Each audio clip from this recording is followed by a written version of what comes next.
I've been covering this league since 1987.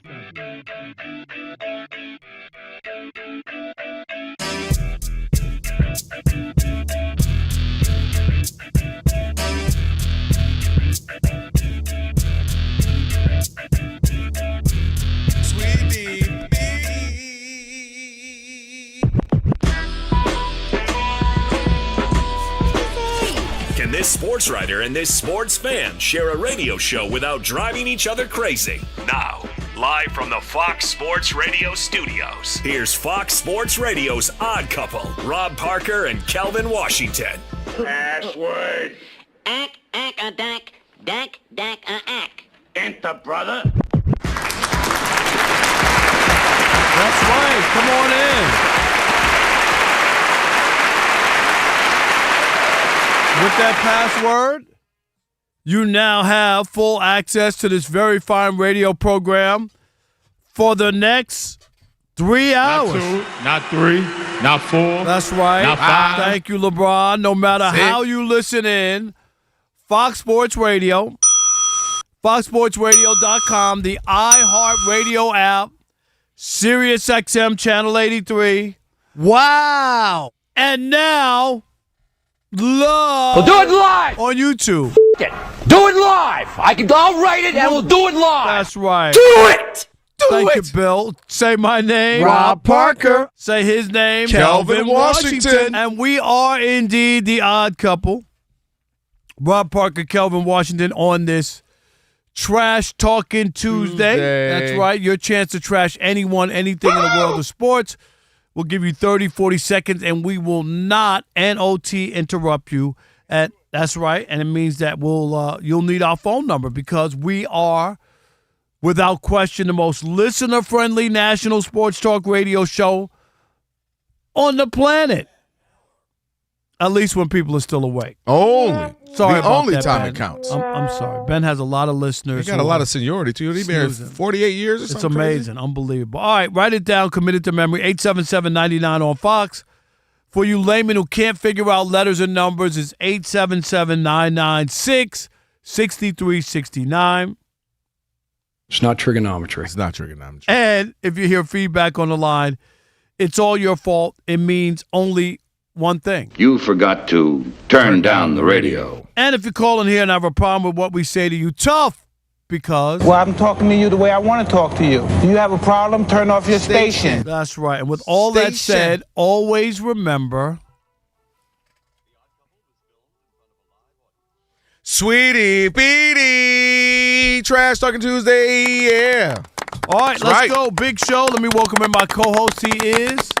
Kelvin Washington. Yeah. And I'm going to say this real quick before you even start and say hello. Turn this off, please. The one on the top. I'm not watching that. Please. What is it? Oh, I didn't even. What is Fox UFL? What's wrong with the UFL? I want to see baseball, please. It's baseball season. Football year round, 365, baby. Let's go. See how tight that shot is? It's tight for a reason.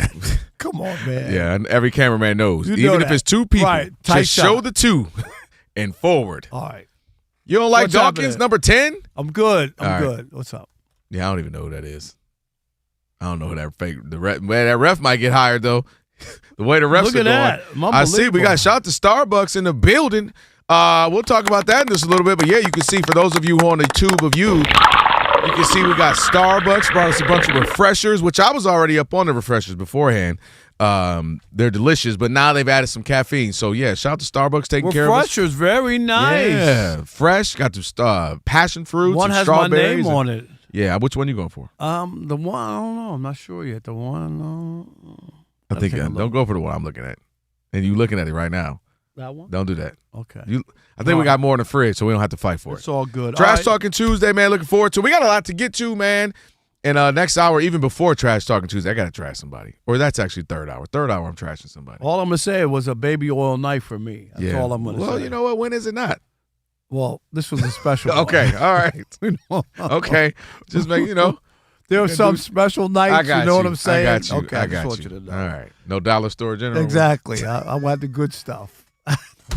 $3.99 a bottle, not the dollar You bottle. felt fancy. Yes, it was fancy last night. All right. Anyway, Oh, don't boy. forget to check out our YouTube channel, And make sure you subscribe. We appreciate you, people who have, and other people who still need to subscribe. Just search Odd Couple FSR on YouTube. Again, Odd Couple FSR, and hit that subscribe button. All right, let's welcome in the Odd Couple crew. Wouldn't be able to do this fine radio show without them. Rob G is our producer. Bud Mexican. Alex is our engineer. Alex, you're a hidden talent. Buns Brown. So, Brown, you want to see? No, we see, good. I'll take you your see me word. right now? We're No, good. I'll take your word. No, we're good. Yeah, the arms, or the outside of the arm. Well, No the inside, doubt. too. The inside. All right. Bree is on the updates. Look at Bree. She's at the anchor desk. Didn't she quit? Nah, she missed us. She'll keep us couldn't go updated anywhere. throughout the program. Bree, it's great to have you in over us. Yeah, it's right? taking everything in me to be a professional. Do Because not. I want to start roasting. I want to Do be it. like you. Why? No, because you know how like you get the heartfelt going away Yeah. and crying and we sad and we singing. How do I say goodbye? Things happen. What can I say? Bree, we're happy to have Thank you you, back. Rod. All We're I'm so going to happy to say have is you we back. want our gifts back. That's all. I'm sorry, what did you get me? Oh, Where's you my know, purple I sweatshirt miss with you. That's right. Yeah. Yes, no. You know, we're so good. all that. That's We're what so good. you know what she did? She ruined it for everybody else. Shay, Alex, Rob G, I don't give a dang when y'all leave. It's going to be a 6 months. I want to see if you're going for 6 months. Then I will hug you and dap you and love and cry and write your letters. Thank you cards, all Thank that. you cards. I meant every single word. It is a Good, six. Bree. It is We're a happy to have you back. It's 6 all months good. is my new thing. You Yes. got to be gone 6 months before I do all that. It's great. Welcome back, Bree. It's great to have you. Yes. And, of course, You missed the hazing. Elijah. Never heard of him. That's right. Our social media guru. So Elijah is one of the best in the business. For of sure. course. A All touchdown, by the way. So thank you. Can we flip that, please? It's like a just horror movie. You know, there's two things I don't want to watch when I'm doing a radio Dead show. rats. Yes. Any Okay. kind of horror movie that's playing, Uh-huh. and any UFL game, XFL, whatever it is. any NFL except the end? I'm good. Hold on. That Yes. sounds crazy. Racist. I'm only into the end. That's got to be racist. FL, I'm Yeah, saying. that sounded crazy. All right. Anyway. Rob, Yeah. caution. I got it. All What right. was that country you went to, Rob? Yeah, I'm Oh, not man. doing that. Okay, Rob G. There was a college basketball championship decided last night. Yes, there was. The Michigan Wolverines Go put Blue. an exclamation point on the most dominant college basketball season since 1997. They cut down the nets yesterday in a big win over UConn. They win going away there at the end. And, of course, we mentioned yesterday, a big talking point coming into the game is that Michigan is loaded with transfers. All five of their starters are transfers, but 4 of them were transfers from this past cycle. So all the new players, and they're keenly aware of the narrative around them. Take a listen to Yaxel Lendenberg after the game. When people talk about this Michigan team, this Michigan championship team, what will they say about you guys? How will you be remembered? Hey, man, they might still be calling us mercenaries. Hey, but we're the hardest playing team in national basketball. We're the best team in college basketball, and we want to be one of the greats ever.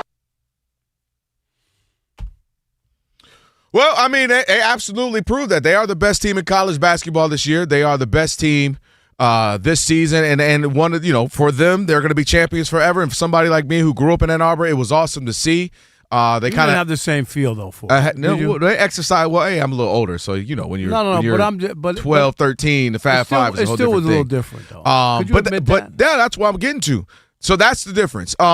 They were brought in as mercenaries. Hey, there's reports that Lundenberg was paid somewhere between $7 and $9 million what he turned down to go to Kentucky. Ding! $7 to $9 million? Let me tell you what I would be.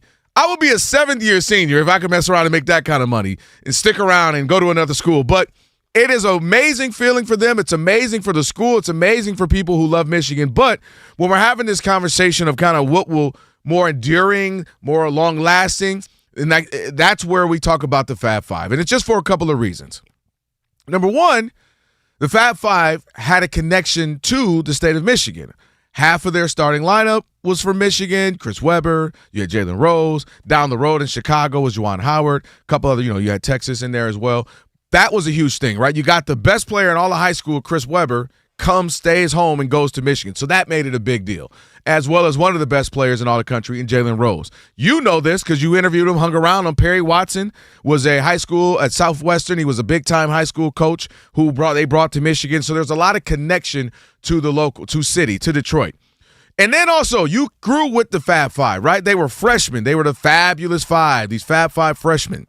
And then the next year, they're all sophomores. They go to a championship the first year. They go to a championship the second year. And they lose the first year. They get beat down by Duke. And then they bounce back the next year, get a championship again. You went along with that ride. You said, what could they be next year? Let's see how they'll be next year. Man, they're going to go through the bumps and bruises. They're going to grow. They're going to get better. And they did, to the tune of getting to it again. They lost again, but you did that ride with them. Chris Webber leaves. You still got 4 of them that stick around. So you felt them. Now, of course, the cultural stuff.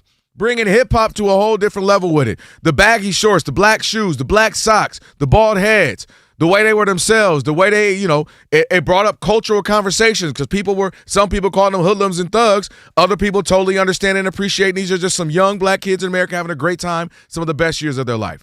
So those things will make you remember them and make them more memorable than this team. This team has nothing to be shamed about. This is the way the current state is. As Dusty May said, these are the rules. This is the way the game is played. They played it to the best of anybody in the country, but it won't be as memorable. And that's why it almost felt like they exercised the demons for the Fab Five, for the Trey Burke team in 2013 and that 2018 team that went to the championship as well. I don't think they exercised anything for the Fab Five because that's a mythical. In your mind, you're still romanticizing about that era. If you want to be honest, it's the most disappointing era in Michigan basketball when you really think about it. A, that they did have 2 cracks at it, right? They did not win either one with those talented players. 3 who had significant careers in the NBA. Number 2, they didn't even win a Big Ten title. Nothing about them was winning, which is the sad part. And I think people still romanticize about everything else in the fringe stuff, which is fine, and I get that at that point. But when you look back at it, it is about winning. Like, they could have cemented themselves really as something that was special. Because even like UNLV, they got it done. They were able to win a championship. So you can say whatever you want about Tarkanian and what went on there, but they did win. You know what I mean? And I think that's the part about Michigan, and people love to romanticize about the Fab Five and all the other stuff, but when you really think about it, they leave you hollow. They leave you missing something. Yeah, it's cool to get the band back together, but they never had a number 1 hit. They're not the Beatles. They're not. See, that's where I disagree. No, I'm just telling. I'm giving you, like, I hear your affection for them, but they're not the Beatles. As much as you want to make it and say, oh, yeah, well, they did this and they did that. The Fab Five's more like Milli Vanilli than they are. No, that's blasphemous. I would not let that ride. You still have a home and a barbershop in Detroit. I want you to be able to go back to Michigan. If you don't stop it, first of all, hold on. The Fab Five is more like Milli Vanilli than the Beatles. First of all, because Milli Vanilli, they had albums, and guess what? Got big number 1 hits. But then eventually, what happened? They got them taken just like the Fab Five had their banners taken down. You about to take these right now. You about to take these. Listen to this. Now. Oh, you hurt now. Because I'm putting alcohol on that scale. I'm putting alcohol on that scale. How many teams have won championships we don't even barely remember? You don't even remember nothing about them. Tell me something about that. The Chris Jenkins hit a shot. You don't remember nothing about it. Give me that Kansas Mario Chalmers hit a shot. What else about that team? It's about you don't know, and I know. Congrats to them. Shout out to Mario Chalmers and Chris Jenkins made massive shots. But what I'm saying is, you can even in defeat. There are a handful of times, or a handful of people in life, or a handful of artists who have changed the world, even if they didn't win the top thing. And they are that. They might not have won it, but they absolutely changed culture, absolutely meant more, and absolutely have a lasting mark. And lasting mark. If you're a sports fan. What you're talking about, I get it, and it resonates with you. But if you're a sports fan, there's something missing. That Fab Five should have been something for the ages. So there's always this wince about, well, they had to take the ban because people are still talking about they should put the banners back. The banners aren't even up. Like, this is supposedly this team and the memory that it has of what they were able to accomplish, but even the banners are not. There's a tarnish there. They had the rift between them. There's all kinds of other stuff there. If you're reading it from a technicality standpoint, yes. No one else agrees with that. It's the reason why they were just on a March Madness telecast for the Final Four, because of name another group that did that. Name all the champions that had a Final Four preview, not a quick interview. Hey, we're here with you on the court side. They had their own telecast. No, but a lot of that has to do with what I just told you. Is that to me is a bigger indictment of the Fab Five because they had 3 big stars who went to the NBA. Okay, off the same squad, so that's why they get it. And 2 of them were on television and did big things on television, so they already had that personality, right? Like their profile was high because of Jalen Rose and Chris Webber. Chris Webber is a Hall of Famer in the Basketball Hall of Fame. There's all these accolades, everything except when you hold the bag, there's a hole at the bottom, and there's nothing in it. That's what I'm saying. There's absolutely a bunch of stuff, and that's what I keep trying to tell you is you can absolutely have people who love you, who adore you, and you meant more. And you meant more than just a championship. You want to win, and I'm sure they go to bed at night still mad. But the idea that there's a hole in the bag, there's a hole in big the bag. hole, I don't agree with that. They didn't get the bag. It's got a hole in it. And they shouldn't have. They should have won one of those without a doubt. But again, to the whole point, I think that's why they're long lasting. All that what they meant, what they symbolized, and what they brought to the college basketball as a whole, and really the NBA, and really pop culture in America as a whole. It was beyond. That's when you know it's big. It's beyond just college basketball. 877-99 on Fox. 877-996-6369. Who will be remembered more fondly? The Michigan Mercenaries who won a title. Or the Fab Five who did not. Plus, are they Milli Vanilli or the Beatles? Closer to which one are they closer to? There you go, the extremes. Milli Vanilli. Ain't nobody in the middle. Ain't no Guns N' Roses up in here. Nothing. I'm just asking. No, one or the other. We'll continue that conversation next with you. 877-99 no Isley Brothers Fox. up in this thing. It is the Odd Couple where we deliver insight, not noise. Right here on Fox Sports Radio on a Trash Talking Tuesday. Stick and stay. Because, hey, Rob and Kelvin, I'm kind of thirsty in the US of A. Well, then we got you, Alex. Check it out. Some people, they have a Starbucks order depending on their mood, right? Morning coffee. Is that what we're talking about? Yeah, but what about the weekend? You got those something iced and fun like you see on YouTube. Afternoons have a new go-to. That's right, because Starbucks just launched their new energy refreshers.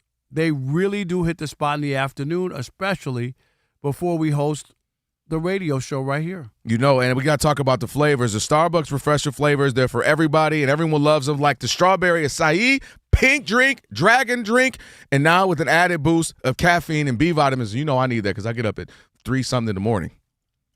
Yes, you do. Plus, you know what? You can try the new flavors like Mango Strawberry Energy Refresher or the Mango Dream Energy Drink. Which one's the mango? They're bright, fruity, and super refreshing when the afternoon hits. And we enjoy them because it tastes great. And also, again, they give us that energy that both of us need for the day. And we mean it. That's right. We've been drinking them today. You see, we got them right here on the set. And we have a bunch of them in the studio. The staff has tried them, and everyone is a fan. That's right. Whatever flavor you like, Starbucks energy refreshers are exactly what you need to power through your day. So when the afternoon slowdown kicks in today, just like it did for us before we went on the air today, so head to your nearest Starbucks. There's about 1 million of them. You know where they are. Swing by. Try one of the new energy refreshers. That's right. Or order one right now on the Starbucks app. Hey, Kelvin. Yeah? Go get Starbucks. Do that, because I'm about to grab mine right now. I'm still thirsty.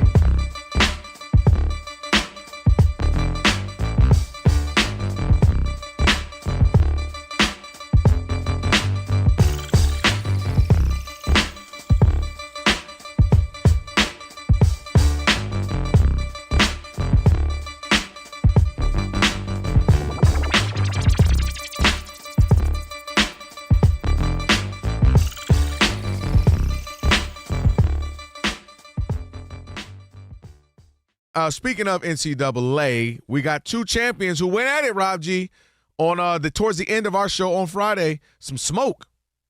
Yeah, that was a big one. And you know what's funny is we thought it was big at the time it was happening. It ended up getting even bigger with the fallout because, in case you're living under a rock, Gino Auriemma heavily favored UConn Huskies. They were on the road to history. They were going to be an undefeated champion.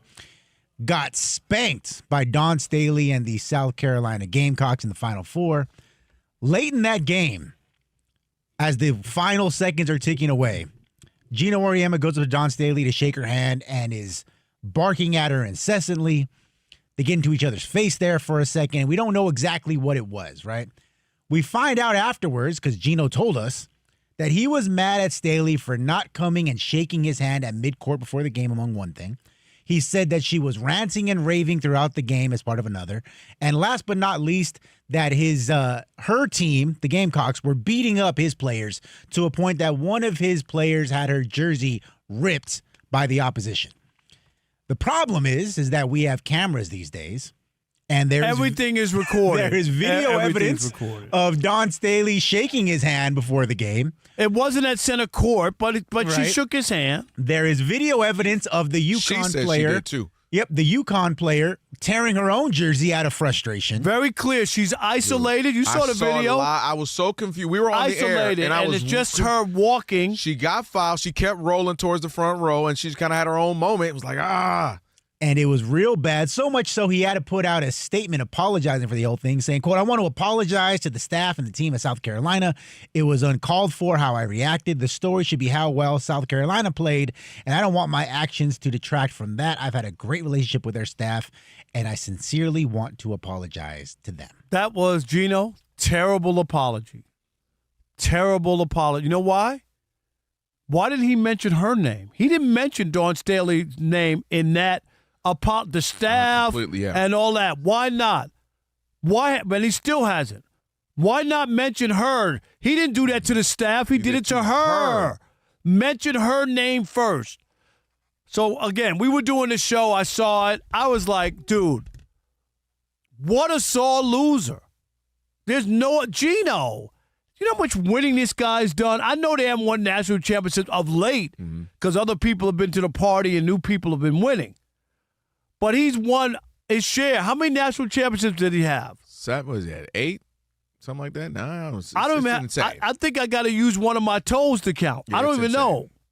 I might have shorted him a few too. It's insane, right? Toes and a couple other things in order to get there to that number. I'm about to look it up right now. But you get my point. He's done enough winning. That's what I'm saying. It's like 12 or something. Like he won like a gazillion. 12, yeah. That's crazy. One more, and he was dying to get a baker's dozen. He thought he was going to get 13, right? Because they're undefeated season and all that. Two of their best players turned up lame and played poorly, right? Been in the Final Four 25 times. Hello, Tom Izzo. Did you hear that? I'm just saying. Dude, we almost went another week without our Tom. What are you going to do after today? This is the last game. Or Tom is going to get? Are you going to bring him up again? No, I'm not. Okay. You'll find some reason. But my point is strictly, Gino put on a terrible performance, and I can't look at him and not think he's a sore loser. When you win that much, Kelvin, when you lose, you got to have some grace and am I right, decorum. That was awful. Sometimes you got to just tip your cat. But Elijah, put the camera on me. That was weak. He was being an entitled brat, and he also is being a hypocrite. What I'll break it down is weak because, dude, your team was being bullied around. They had been getting comfortable, won a bunch of games, and ain't used to losing and ain't used to being down. And I'm going to tell them like I tell my daughters, one man up. Let's go. And that's what he was supposed to do. You take that out on them. You get them going. Don't take it out on Dawn because her team came out there and they out-toughed you. And he's being, again, an entitled brat because he's used to winning. And you're right. He freaked out. What do you mean this isn't me? I usually win these types of games. I'm usually on the winning side of these. What? And he freaked out. And also, it's hypocritical because I know for a fact that he's going to be coaching the team. Hey, we play hard, but sometimes it's not your day, and you shake hands. You know, you understand that a team outclassed you, and it's okay. It's just part of it. Part of winning is sometimes learning how to lose, right? I'm sure he preaches that. Well, you didn't showcase Everybody that. shook. All the players went there. All the players, all your assistant coaches, you didn't show that. So you always preaching, how to win and all of this good stuff, and you don't even show that to that type of class. To your own players and to your own student athletes.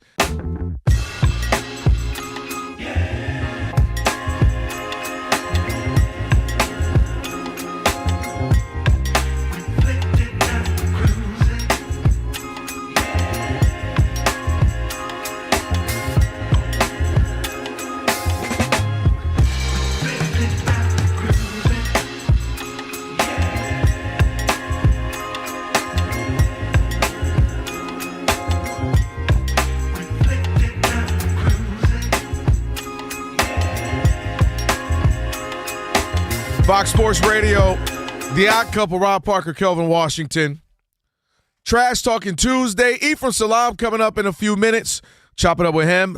And does your afternoon need a boost? Well, try the new Starbucks Energy Refreshers. I got mine right here. I got the passion fruit.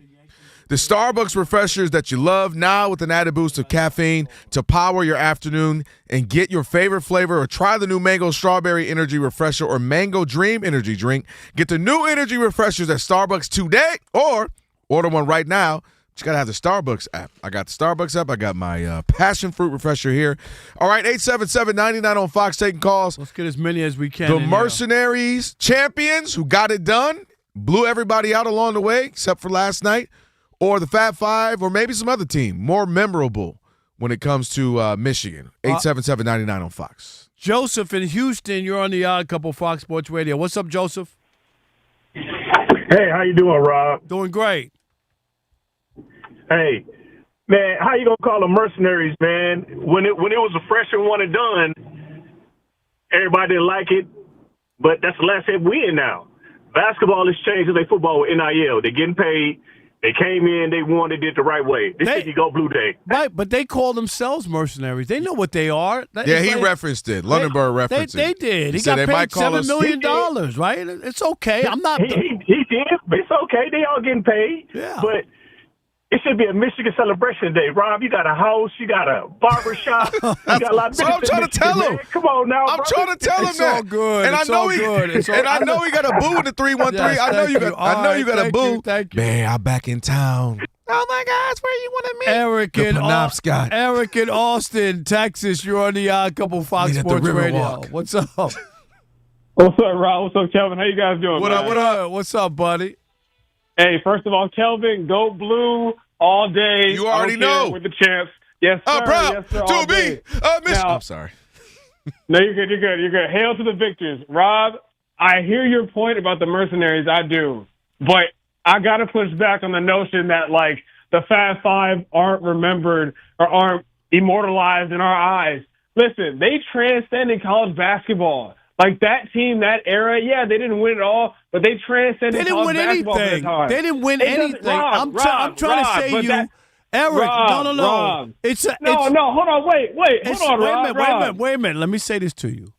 Yes. Okay. All the window dressing, but at the end of the day, the bag had a hole in it. That's all I'm saying. No, it didn't. It did. It had a pin-sized hole. I'll give you that. Pinhead hole. Rob, can I say something? Does Allen Iverson, does his bag have a hole in it? He didn't win it all. He was supposed to. Charles Barkley, but we still remember these guys and immortalize these guys. Nobody's saying that you don't remember them, or I'm saying that they didn't. You said the Fab Five aren't the Beatles, but they are the Beatles for Michigan. No, they're not. They're closer to Milli Vanilli. You got one more, and shout out to Milli Vanilli, but you got one more. No, fuck Milli Vanilli. That's New Edition. That's New Edition. The Fab Five are New Edition. Eric, appreciate it. The Fab Five are New Edition. Jodeci. Ooh, yeah. Lately, how about come Alan, and talk to me. Alan in Indianapolis, you're on the Odd Couple Fox Sports Radio. What's up, Alan? How are you? Hey, what's going on, fellas? Thanks for having me on. Always, my man. Appreciate you. I'm going to tell you who the Fab Five is. Now, let's hear me out. The Fab Five, they're Run DMC. Run DMC never won a Grammy. Run DMC never won an American Music Award. But Run DMC changed hip-hop. Okay. Run DMC took it from just the streets to the suburbs. But you get my point. Like, you can't be the Beatles. The Beatles had #1 songs. The Beatles, and they had all that. Don't get me wrong. Mm-hmm. They changed music in America. They did when they came from Britain. They did. They did. Yeah, but what did Run DMC do? How did Run DMC. No, I get that. So that's what the Fab Five did. I guess it's better. I guess you just don't want to hear the Milli Vanilli, right? Because that's kind of no. Shout out to Milli, though. I had one of them on my show. Yeah. Yeah. Did he still have those ugly dreads? Don't disrespect my man like that out here. You know, he's still dreaded up in these streets. I'm sorry. Milli Vanilli. Were they ratty or no? Did they get them? Stop. Would you stop? I can't do it with you. Ephraim Salam on the way right now. Good one. I'm back, Bree. It's going to get you updated. I don't even know. Why are you laughing? Oh, God, that's going to be every time. Okay, anyway. Just a little bit, the first few weeks. That's fine. I'll take it for the rest of the time I'm here until I'm like 75 years old, and that's totally fine. I ain't going to be here that old. Oh, okay, well. I will.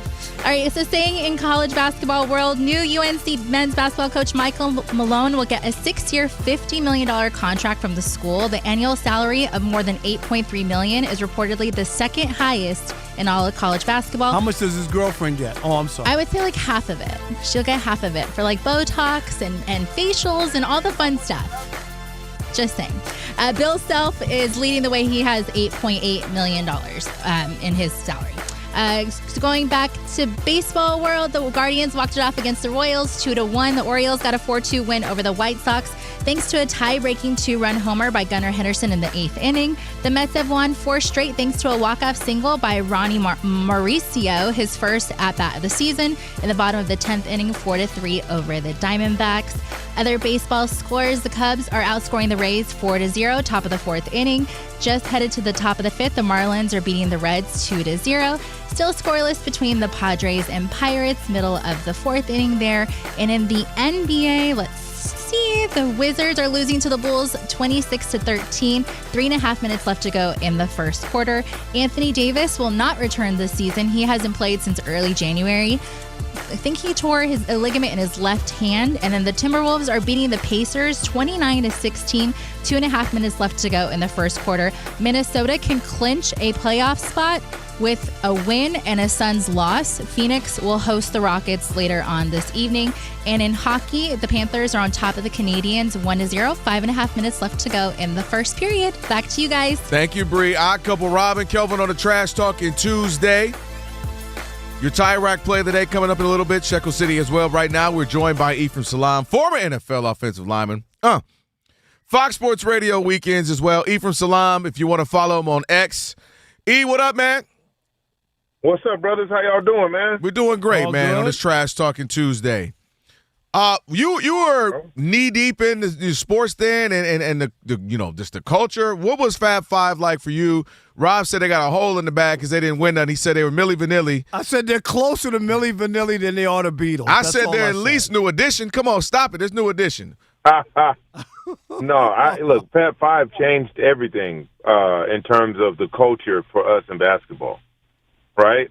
You got to remember, the standard of college basketball was built on the Hoosiers, right? Indiana. Mm-hmm. Right? That team was the standard. So that came from, Middle America, the Midwest, whatever that is, and that was the gold standard. And then you had teams like Duke, and those were the standards. They weren't represented by us. And then when Fab Five came along at that time with the long shorts, the black socks, the Huaraches, right? Like that spoke directly to the culture, similar to how the Fresh Prince of Bel-Air spoke to us on TV-wise, right? So we would tune into the Fresh Prince to see what Jordans he had on and all that. We would watch them to see kids that looked like us, where everybody started wearing long shorts. Right. Right? And so that's what the culture, that's what they meant to the culture. There's another team that resonated like that the world tried to paint as, good and evil, and Duke is in both of those, because you got to look at the Running Rebels. UNLV, right? You look at UNLV and a bunch of thugs. At least they won though against Duke. That's the thing. Well, yeah, you couldn't beat them. Ain't no way. No, that was some grown men. Nobody gonna beat them. They should have won too. Nobody. And just so you know, we do have that called Kings of Vegas. We got that documentary as well, Hidden Empire Sports. So just want to throw that out there. It's coming soon. Oh yeah. But this not. Except for Greg Anthony has all the rights on the T-shirts, right?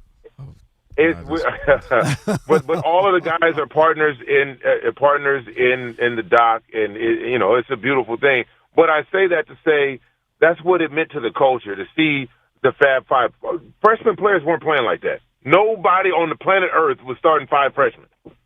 Nowhere in any level of college basketball. And so for that to happen, kids start coming out of high school like, no, we got to play. And coaches start saying, no, let's use the talent now instead of waiting a couple years. Yeah, it was a remarkable time, kind of, to be alive. What do you make of just kind of the whole transfer portal and NIL as far as when you were playing, what it was versus now? And this is just, you look at Indiana, how they changed the game in college football out the blue, and Kirk Cignetti, and then all of a sudden Michigan, kind of the quote-unquote mercenaries. What do you make of this? Are you a fan of it? I'm a fan of it because you know why? You can hire all the talent in the world. If the coach ain't right, it ain't going to go right. And I think that's what Kirk Cignetti proved.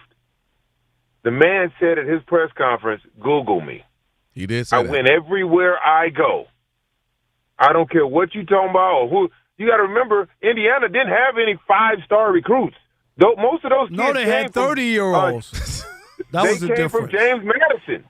Yeah, but They a came lot of from those. James Madison with But him. they had their average age was 26. Come on, Stop man. This is adding college. years on it. It was. 23. It wasn't 26. Rob G, It what was wasn't the average 26. age of Indiana? Wasn't it like 26? 23. Or something like that? It was.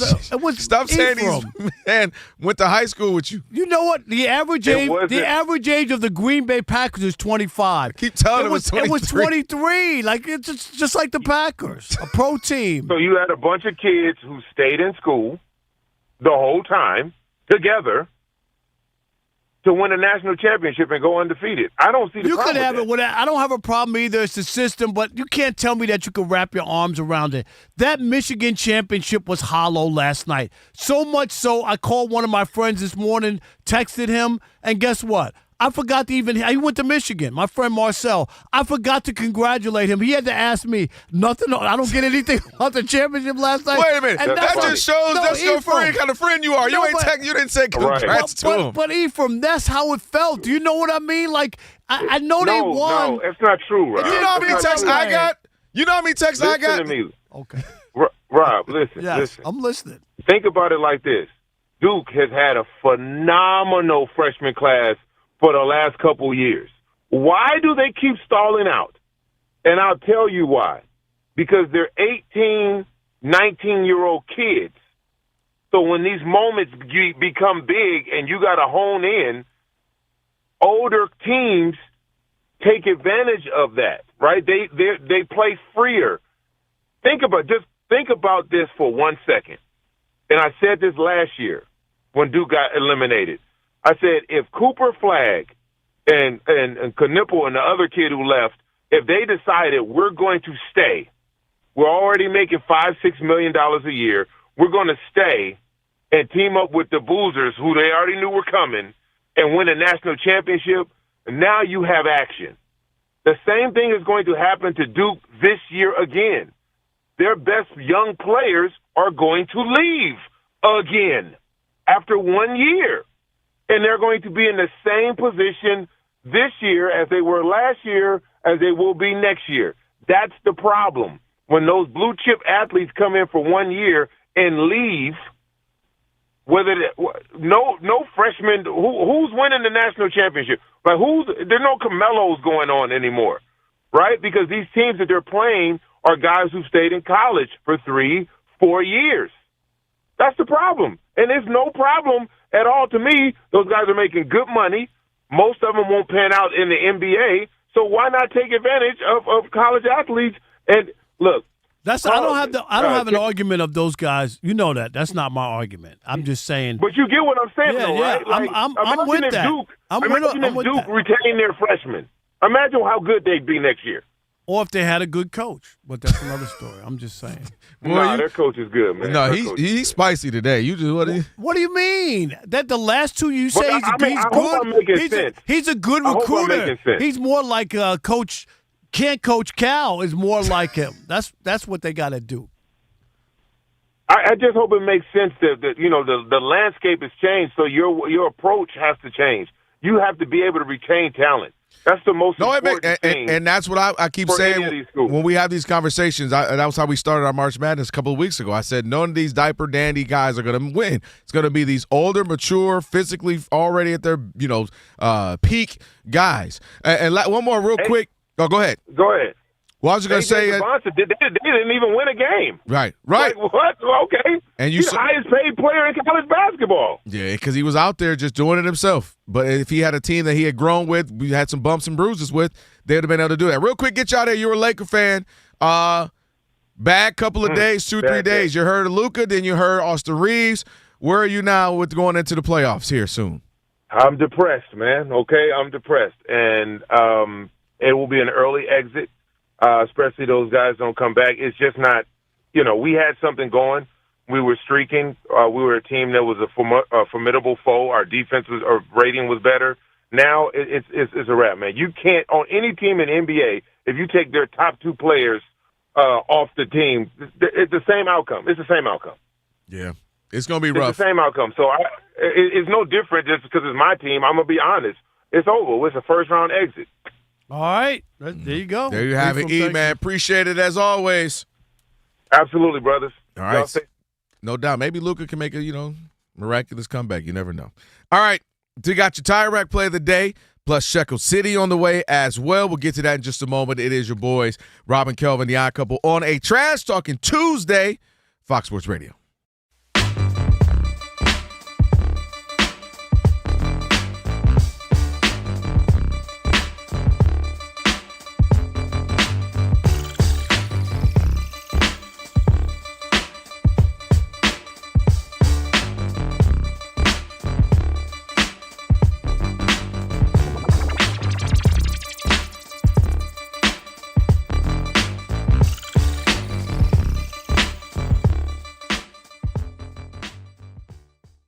Out of the blue Michigan team. I mean, they've had good teams over the last decade, been to 2 other national championships in 10, 12 years. But this team definitely caught everybody off guard. Yeah, and the big reason why that they're here in the championship like they are is because they made a coaching change. Juwan Howard, the Fab Five, tapping into the legacy of Michigan, didn't really go too well. So they went outside the box. They brought in Dusty May, who last I checked was at FAU a couple of years ago. He comes in, completely reshapes the image of the Wolverines roster. This current group has 4 of their 5 starters that weren't there last year they got from the transfer portal. And in fact, that's been a big talking point throughout this tournament is that, Michigan's buying players to a point where May actually said ahead of the Final Four, quote, "We took 4 guys out of the portal. If you listen to the college basketball gospel, we took 17. And that's all we have, and we should have a bunch of fifth-year seniors in year 2. But it's not always common for guys that could potentially lose minutes, lose shots, lose accolades, and personal ambitions to do things for the betterment of the team. But that's what we have here. And I think now we're in an era where gone are the days where you grew up and you knew the team and you had the players and you felt their pain. And this freshman, don't worry about it, he's going to get better. And this group of freshmen team, wait till they're seniors.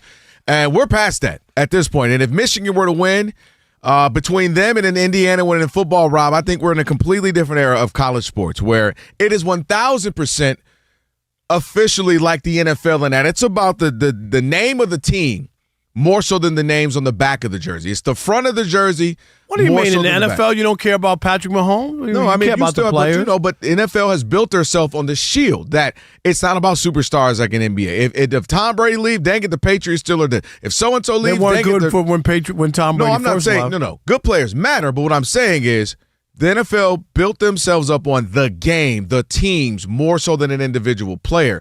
They don't have the same necessarily cachet of star power as an NBA where it's definitely become more about the singular player. So to me, that's where college football just proved in that in Indiana, none of us had Indiana winning a national championship, let alone sniffing a chance or a shot at it. And then all of a sudden you're able to, Cignetti comes, brings a bunch of former players with him, and goes and gets some older guys. We talked about they had the oldest average team. Yeah, 28, 29. It was like 23. But I get your point. And they got older than that. Wasn't it, Rob G? 26? I think it was 23 and a half or something like that. That's but older than that. You bring a bunch of older players. You bring a bunch of guys from your school, the transfer portal. You bring an older, instead of, like I always say, instead of developing freshmen who might take a year or two to develop physically, grow into their manhood, I'm going to get the grown guys who are already big from other smaller schools, come play with me, and it's a different college football than the old Nick Saban and Ohio States and Michigans and Texas, where guys come and they develop in a year or two and they say, you're going to be our running back your junior and senior year. You're going to be our quarterback your junior and senior year. Now, if I don't like it, I go somewhere else. Somebody else gets me there. They recruit me. And now we're seeing it in basketball, which was interesting. If you watch the alternate telecast, it was the Fab Five a team that played as fabulous freshmen. Then they came back as sophomore years. They went to championship back years. They lost both of those years. And then all of them stuck except Chris Webber, who went to the NBA. But now you got 4 of the 5 guys there again another year. My point is you got to see those guys grow and develop, and you felt familiarity. We're past that now. 4 of the 5 starters in Michigan, out of the blue. You know I'm from Ann Arbor, and I'm like, who, where, when, what? Who are these guys? And next thing you know, you could be winning a national championship, cutting down the net. So we're just in a different era where now officially there's no more of that.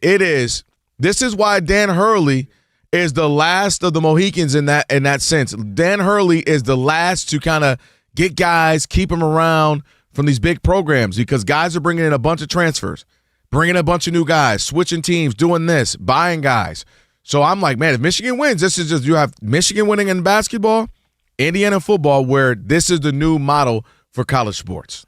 If Michigan wins, which I hope because of Dan Hurley, it will be a fraudulent national championship. And you said that with Indiana. And I'm staying consistent. Fraudulent from the standpoint that I hear you about buying it, but it just if you're a Michigan fan, you don't know who these players are. Oh, like, you can sit there and act like, oh yeah, oh this is great. No, you don't know who these guys are because they just showed up. They got paid a lot of money. They're gonna win this championship, and it ain't the same feel that college is supposed to be about. Like it's just this is not what college is supposed to be about. Where you see a team, and you might look at it Michigan a couple years ago and go, man, when they were freshmen, I was like, this team, if it stays together and they add up like a shooter or whatever, man, I can see them winning a national champ. That's what it used to be like. And I'm not saying we're going to go all the way back to the Fab Five and stuff like that. But this whole idea of just going out, here's your budget, I got $40 million or whatever it is, let's go get some 24-year-olds, and that's how you win.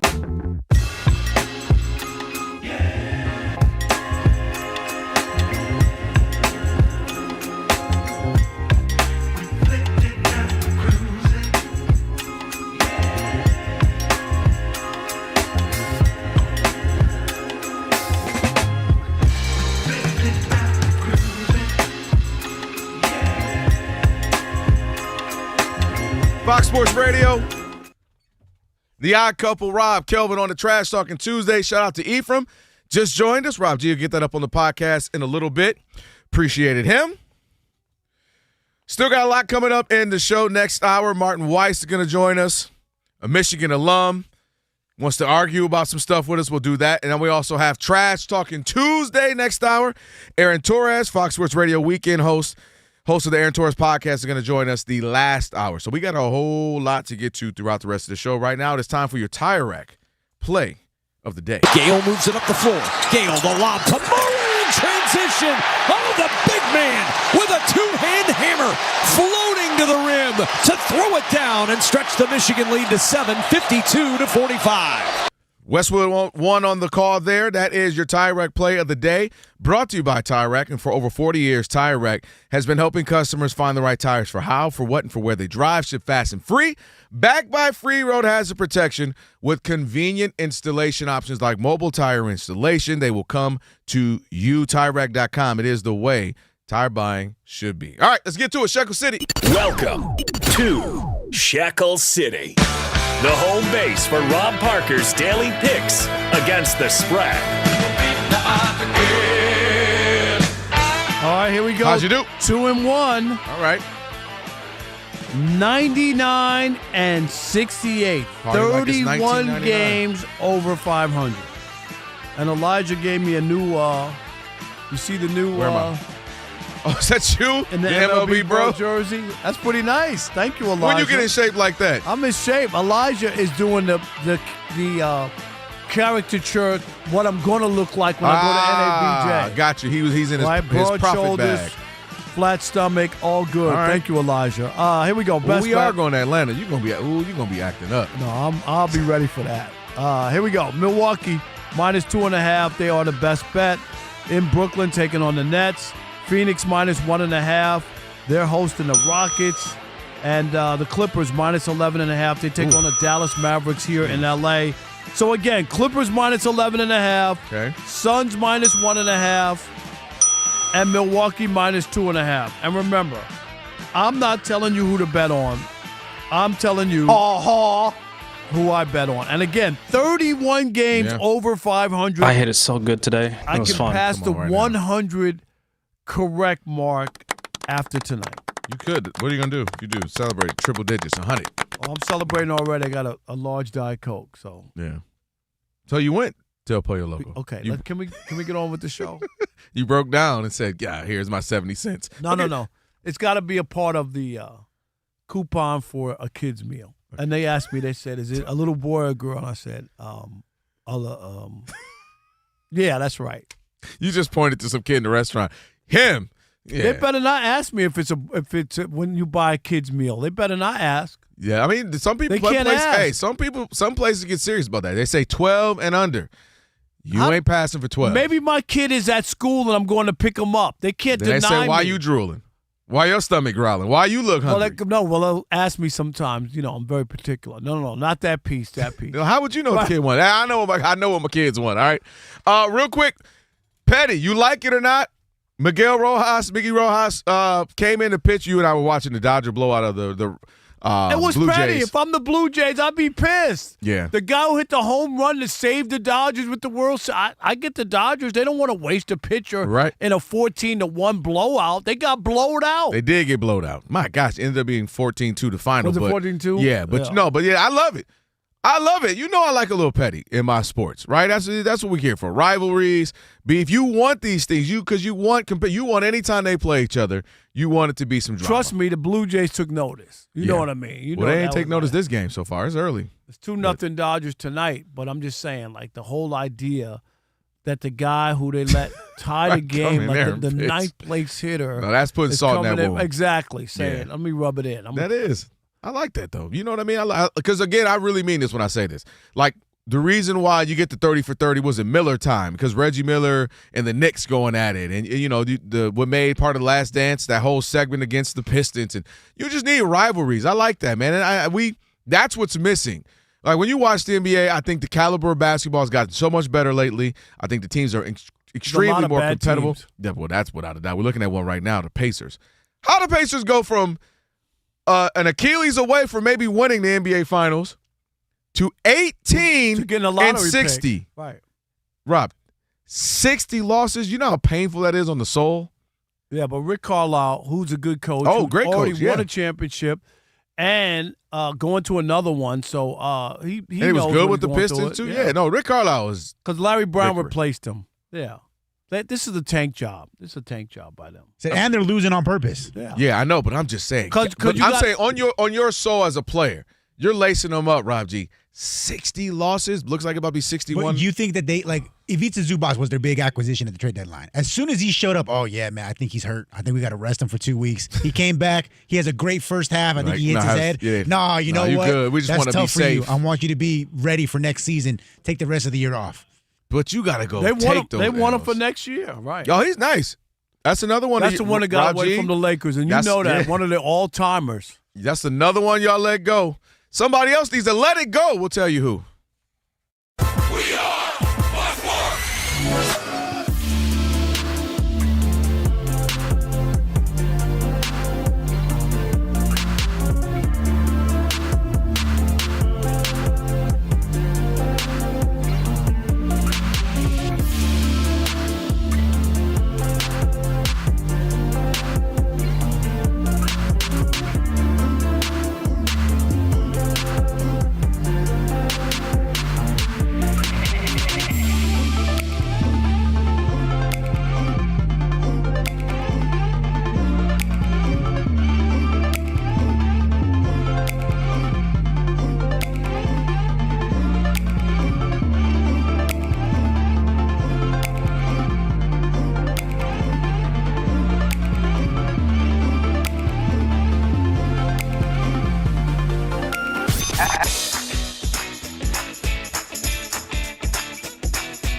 It's the Odd Couple. You know what time it is. It's your boys. Let's get it.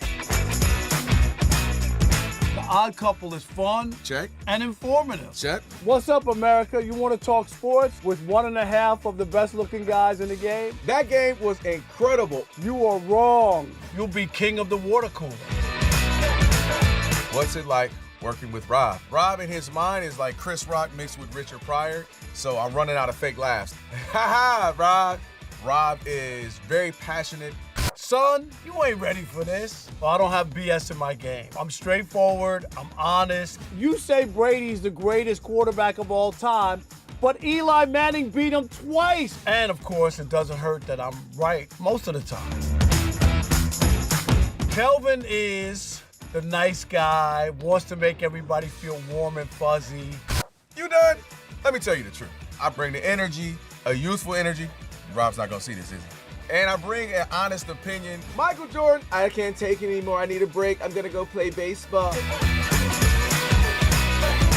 Trash Talking Tuesday is the best. It's a great opportunity for folks to call in and they get to trash whomever. Who you trashing, Roger?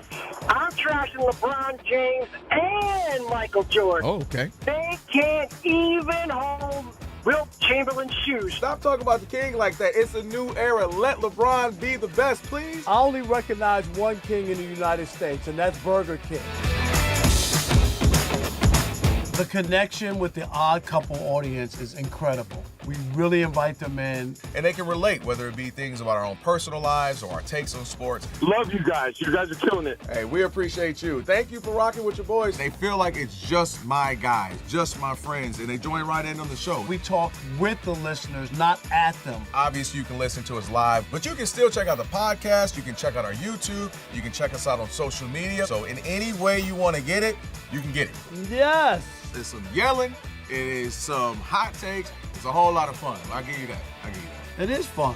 I agree. Begrudgingly.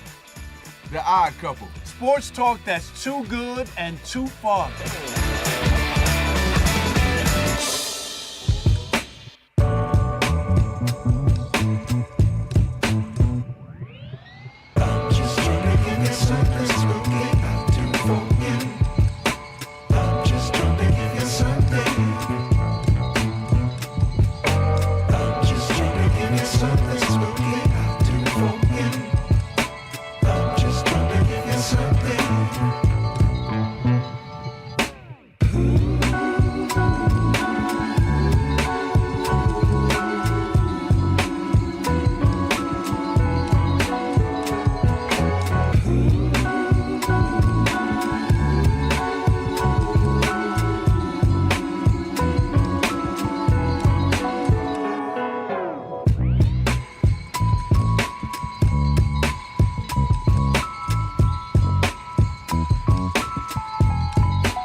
Starting off with news in the NFL, projected number one pick Fernando Mendoza has informed the league that he will skip the draft in Pittsburgh and will stay home in Miami to share the experience with his friends and family. Heading over to the NBA, according to head coach Brian Keefe of the Washington Wizards, Anthony Davis is not expected to play again this season. He hasn't played since early January due to ligament damage in his left hand. Doesn't really matter as the Wizards are getting blown out by the Bulls 51-29. 6 minutes left to go in the second quarter. The Timberwolves are on top of the Pacers 54-44. 2.5 minutes left to go in the second quarter. They're doing that without Anthony Edwards as he's out for his second straight game due to right knee injury maintenance. Minnesota can clinch a playoff spot with a win and a Phoenix loss. The Suns are hosting the Rockets later this evening. The Bucks are beating the Nets 29-21, and the Heat are on top of the Raptors 21-19. I'm Brianna Muro.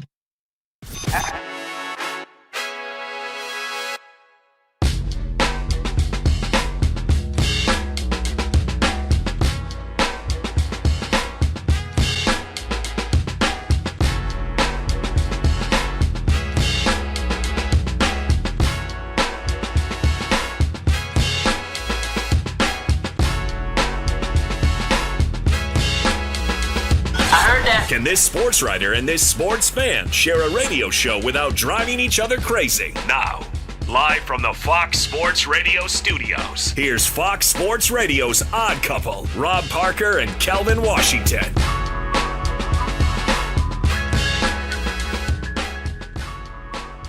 Hour number 2. Numero dos. Here on the Odd Couple, Fox Sports Radio, Rob Parker, Kelvin Washington. Be sure to check out our brand new YouTube channel. All you got to do is search Odd Couple FSR on YouTube. Again, that's Odd Couple FSR. Be sure to hit that subscribe button. And you can hit the thumbs up icon. Hold up. Comment away. Do all that plus more. Check us out on YouTube. Watch us live right now if you got a chance.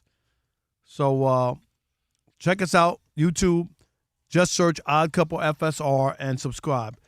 Coming up, Michigan homer Martin Weiss. I'm sorry, Fox Sports Radio weekend host and Michigan alum. He's a Michigan alum and a USC alum. He's both.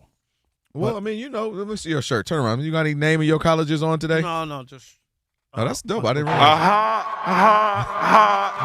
Turn around. Let me see the bag and see if it says something about No, it. there's nothing. Columbia or something. Today's just I like that, though. Fox That's cool. I don't think I've ever seen the black one. Yeah. That's cool. You know, I'm always How big is the closet? It's too What- much. Too much. You know it's real. You Actually, didn't even let me get it out. Yeah, I already know. Because I just keep, you know what, there's two things that I do a lot. I love the pullovers and stuff like this, so I do. I'm always looking for the best one, and then eventually I'll get rid of some that I tried and maybe that I don't like them as much. Right.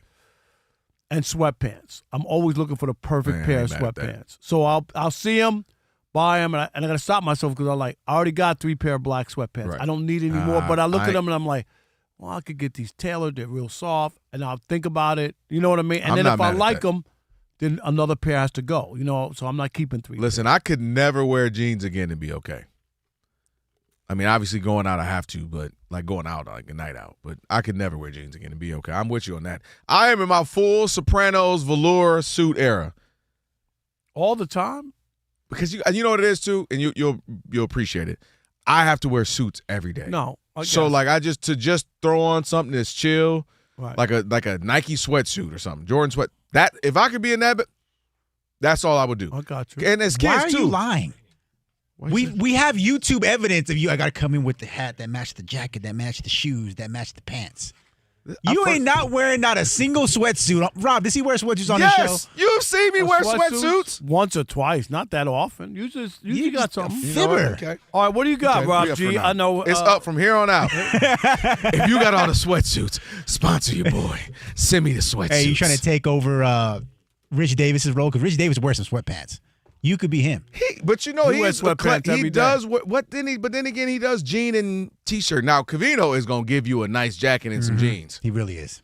He is definitely gonna give you night. Now he might not see you when he's wearing. You say, "Oh, nice jacket." Hey, thanks, Rob. It was Kelvin.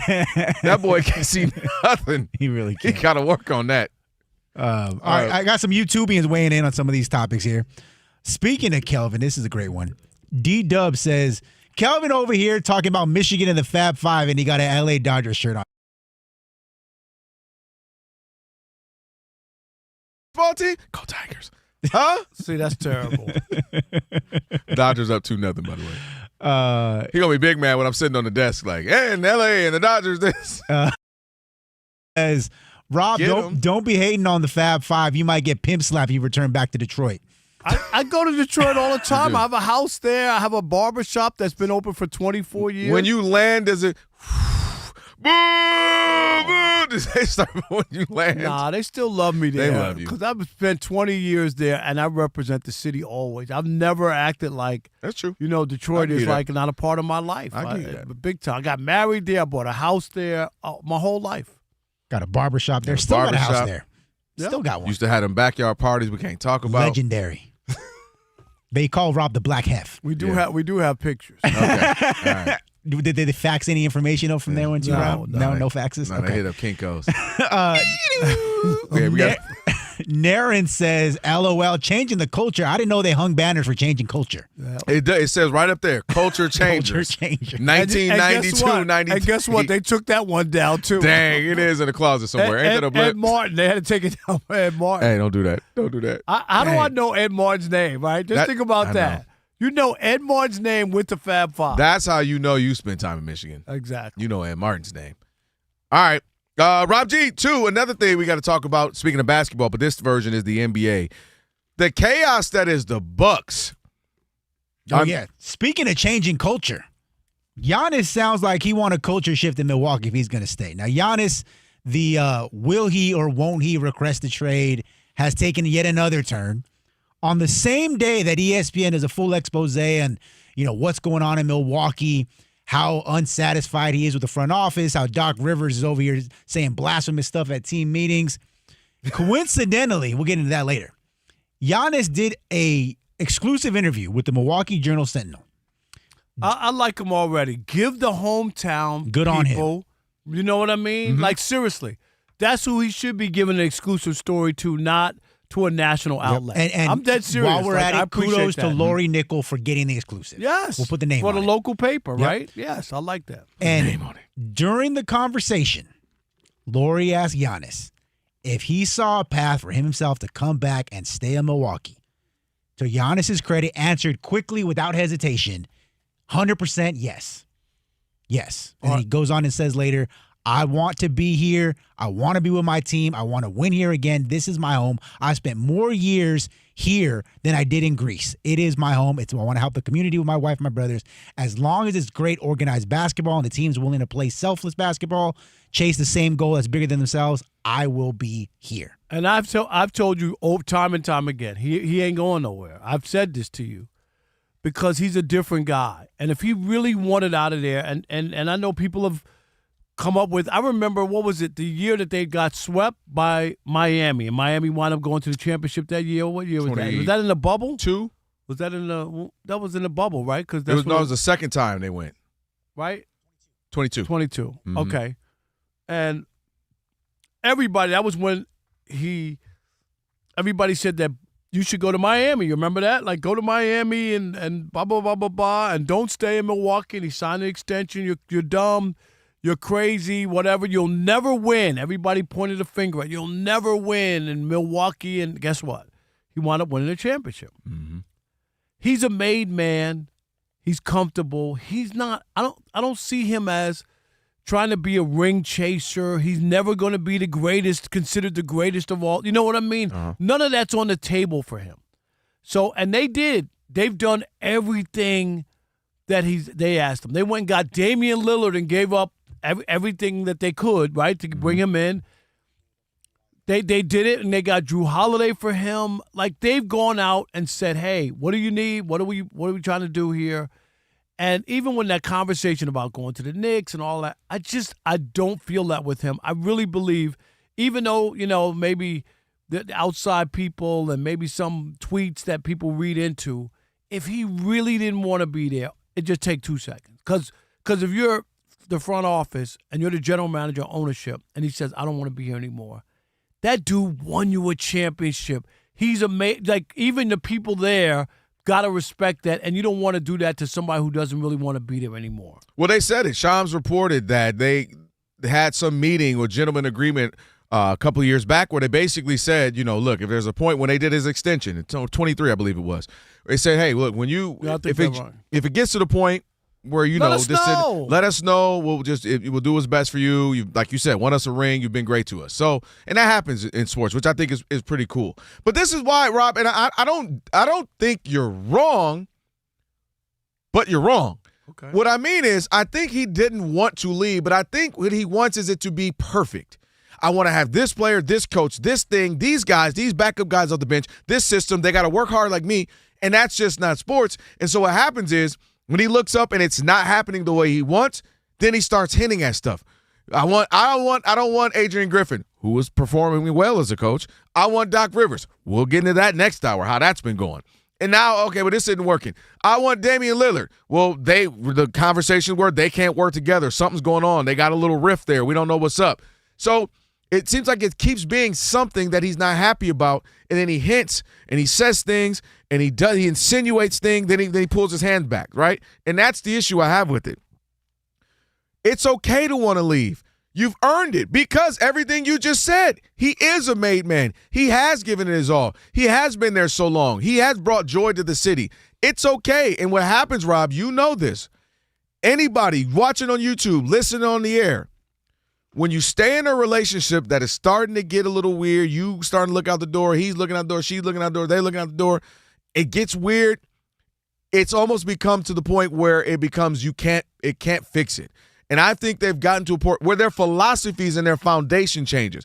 In a relationship, you can have a little few things. That's a part of life, some rough patches, any relationship. But the foundation is typically the same, right? Your morals, your beliefs, your approach. And the Bucks are showing our morals and our approach is different than what you want. Our foundation has changed. You're still wanting to play this season. You ain't playing again. So now he's ready to get some courts involved and the NBA involved because they're saying you ain't playing again. For him, that's it. For him, that is offensive. I'm healthy. I'm playing. For them, nah, bruh. We trying to get these lottery chips up, get a chance to win, a great pick, and help build this thing. And I just think ultimately it's going to be where they're going to trade him somewhere, get the best offer they can get. Apparently it was in Miami. They gave him Tyler Hero, a couple other players, and a bunch of picks. But they said we can get something bigger from the other 11 teams that were interested. I'm telling you, he's not going anywhere. He's gone this summer. What do you want to bet on that? 10 wings? No, I want your hair to go all black. It ain't going all black. That's my get. That is my not bet. Happening. Black beard or black hair or both. Can't do it. Can't do it. What you want? No, I'll just say. No, I know. What you $50 or something? No, what you want? What's the bet? 10 wings? All right, that's easy bet. 10 wings versus the hair? No, it's not the hair. Oh, that's what I want. I'm not dyeing my hair. I just think, Rob, there's a point when we are just past it, an organization. We want to blow this thing up. But I think that – because what's the point? Let me ask you a real question here. Giannis alone, a solid player. Because the reports are he's like, oh, Miles Turner – no, bro, it's not your fault. I've been hurt. You're good. Doc Rivers yelling at him, you ain't been good. Kyle Kuzma, no, I like you.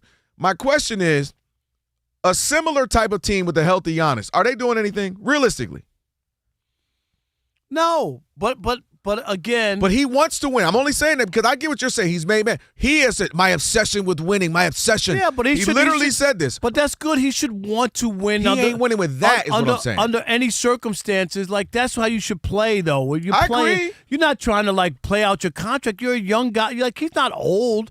I'm not just here to play out your contract. It's the same thing like Steph Curry. Like despite all the winning and all that and everything that he's done, he ain't just playing just to be playing. Do you know what I mean? I agree. Like there's a degree you should always feel like you want to win. If we got a chance. If I'm in it, we got a chance. But that I don't feel like that with Giannis.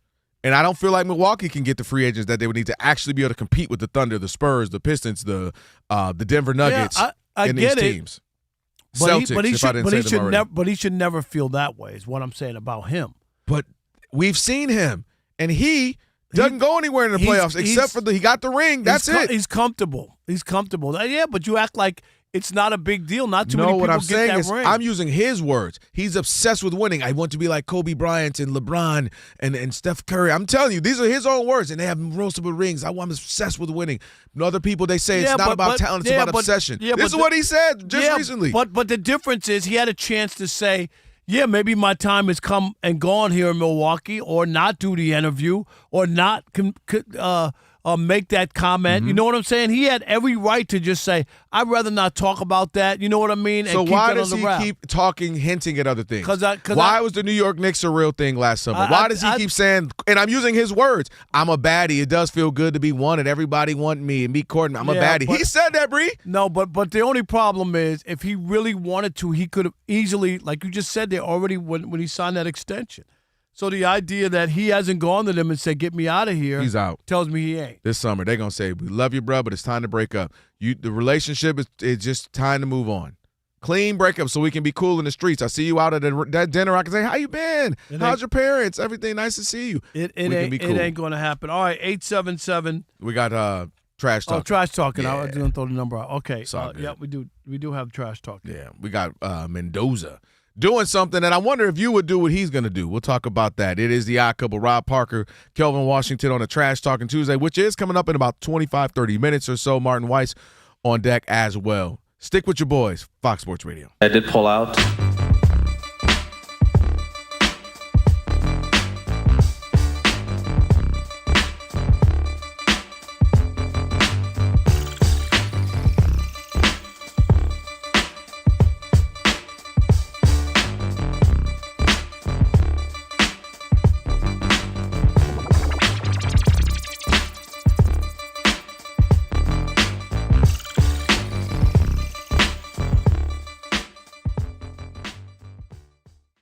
Well, first off with Floyd, as you guys know, we broke it on this show. Floyd Mayweather signed a deal to fight Manny Pacquiao this September at the Sphere. Ephraim Salaam and his company set it up, so that was big news for us. Now, we found out in the last couple of days that Floyd is now saying, we don't know if it's going to be at the Sphere, and it's only going to be an exhibition. Yeah, which is crazy. Pacquiao's team saying, no, that's not the case. We have 3 different contracts that you've signed. Each time you signed it, you took money out for signing that level of a contract. No, just you sign this portion, you get this amount of money. You sign it. So he's done those 3. He's already also taken an advance on his purse anticipation of September's fight, right? So that's 1. Number 2, Kirk Cousins just signed with the Raiders, right? It's basically a 1-year, $20 million fully guaranteed deal. Even though they announced Dude, they got that looking crazy. It was like 3 years, $80 million or something. Because they put all the void years and stuff like that. But why even? Just stop. As an agent, I would be like, we're not announcing that. No, he did not. But it helps that. the agent, Rob. It does. It looks how? Because he doesn't get that money, though. I know, you know that I know that you know that I know. Right. But everyone else just sees, ooh, 380. Yeah. You can go, look, man, I just get all these people this month. I'm the top agent. And they know Adam Schefter will put it out there. Yep. It's so ridiculous. Dude, that was one of the more misleading ones of all time, absolutely. actually. So guys, just context with Kirk Cousins, right? He got the 1-year, $20 million. Kirk Cousins, don't do that. Since 2016, after his rookie deal expired, has signed 7 different contracts, either free agency or extensions. All of them, all fully guaranteed, totaling $348.8 million. He has 1 playoff win in his career. It is the most ridiculous thing I've ever heard. And those owners, you remember when Deshaun Watson got the fully guaranteed contract, it was the end of the world. But they keep, for whatever reason, Kirk Cousins gets to walk in there and negotiate and then give him a fully guaranteed contract, which is mind-boggling, especially without the results. Yeah. I think he's the Jesse James of the NFL. Wow. He has robbed team after team after team and not delivered. You know, like you like that? No, we don't like that. We don't like that. And that's the thing I'm talking about is, dude, when I think of guys who have robbed sports organizations, fleeced teams, taken ill-gotten gains, Kirk Cousins' name is at the top of the list. You just said he won over $340 million? Yep, I'm looking at it right now. I got it at 321, but it's somewhere in there, 340. But with 1 playoff win. Oh, with the 20, yeah, plus the 20, yep. 341. Yep, because of the 20 on top of the 321, yep. Listen, I told Rob G, I asked him, we're going over the show, and I said, where can I get a Pooh Shiesty? And for somebody listening right now who might not know, Pooh Shiesty is known for having on these ski masks, like, you know, where you do, well, obviously you could be skiing, but you can rob somebody, and dang it, his new name, it used to be Kirk, your cousin, not my cousin was his nickname for me. Now it is Kirk Shiesty because he is out here robbing the bank. The idea that Kirk Cousins at the end of his career may have earned more than any, like, top 5 player of all time is crazy. It really is. I don't know what they love about Kirk Cousins. I don't know what they feel like he can walk in and they're going to just give him whatever he wants. It's mind-boggling. I don't know. Yeah, to your point. I mean, has he had a good career? Yeah. Not but for, to not the for that tune money, of almost $500 million for 1 playoff win, he is officially, for me, Kirk Shiesty. And I hope that's, you know, he had the little one where he had the chain on, he was on the plane all hyping it. Put the Pooh Shiesty on that saga. I need that. But don't forget the other guy, Floyd Mayweather, who we mentioned earlier. He's on that list too. And I know he's made a ton of money. Those fights, horrible. Just horrible. Oh, he's a defensive specialist. You don't know about that's good. Not entertaining. Can I say not entertaining, especially at the end. Yeah, I wasn't interested in watching them. They were boring fights. Here's why I will push back on the Floyd. Because there was a point when he was Floyd, Pretty Boy Floyd. And that boy was fighting, scrapping. And then even a little bit of the beginning of Money May with Coda, obviously Oscar De La Hoya, Sugar Shane, he was scrapping for a handful of years. I'm knowing Rob G, I'm missing a couple other fights you could throw out there. To me, Floyd did it where he ended up earning the chance to be a robber. I'll give you that at the end. But he kind of earned that chance. Kirk has never really done that much to warrant all of this. But wait a minute. He's been solid. He's been good at some time. I'll give him that. He's been good at times. But what about the McGregor fight? What was it? That was Ski Mask. That was Pooh Shiesty era. And you know what? It was so – he even knew that you remember the video before where they had Ski Mask on and they were like, we robbed everybody. Yes. They even like kidded about it. Yeah. Because they knew that was a highway robbery. I told you it was the first time in American history – that a white guy got welfare from a black person. Because that McGregor got paid out for what? I don't know.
I need baby oil.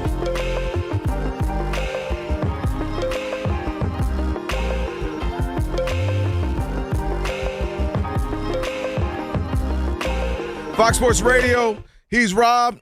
I'm Kelvin. We are the Odd Couple on a Trash Talking Tuesday, which is coming up in about 20 minutes or so. Martin Weiss getting ready to join us here shortly. So a lot to get to. Does your afternoon need a boost? Well, try the new Starbucks Energy Refreshers. Starbucks Refreshers, you love them, and now they have an added boost of caffeine to power your afternoon. Get your favorite flavor or try the new Mango Strawberry Energy Refresher, Mango Dream Energy Drink. Get the new Energy Refreshers at Starbucks today or order one right now on the app. I've got the Passion one. Love it. Give me a little extra boost that I did with Rob all day, and so check it out. All right. 877. No, I'm not taking calls. I'm so used to doing that. Rob G. Well, we do.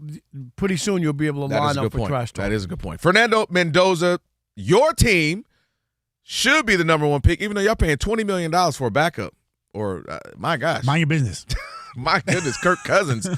Man, the Pooh Shiesty of the NFL. Hey, man, business Hall of Famer. For real. But he's doing something that not most number one picks do.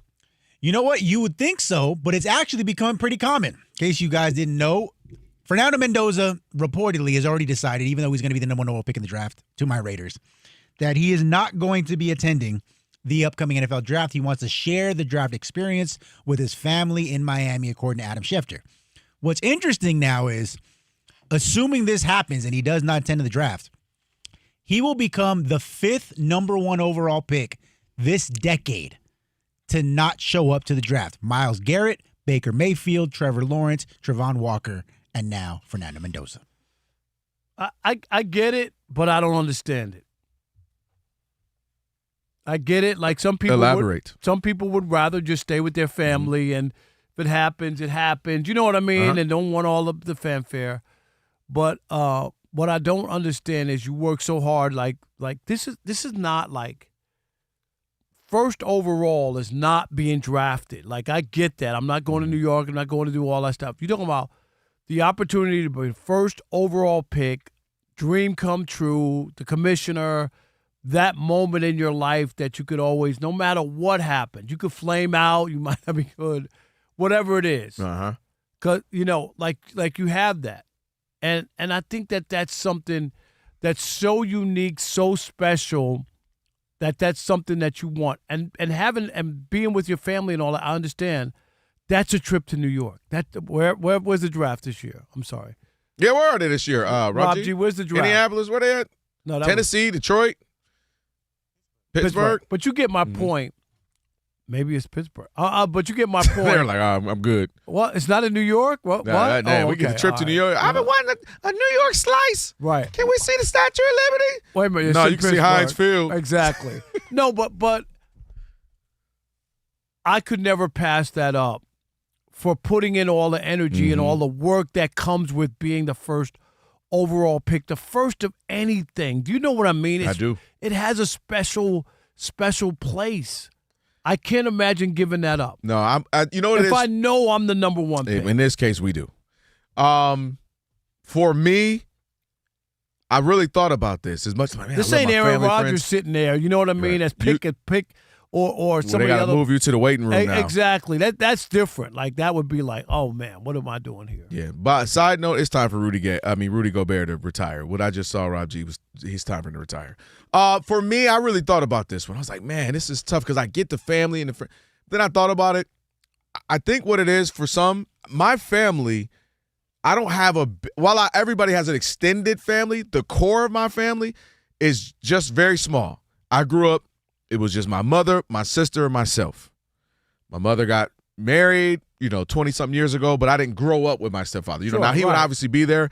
So I think, and I would, at that age, I would not have been married. You know what I mean? So my point is, for me, that table that you get about 8 people or whatever, that would have been fine for me. And just because I don't have, I have a bunch of family as we all do, but that core intertwine, I don't have a lot like that.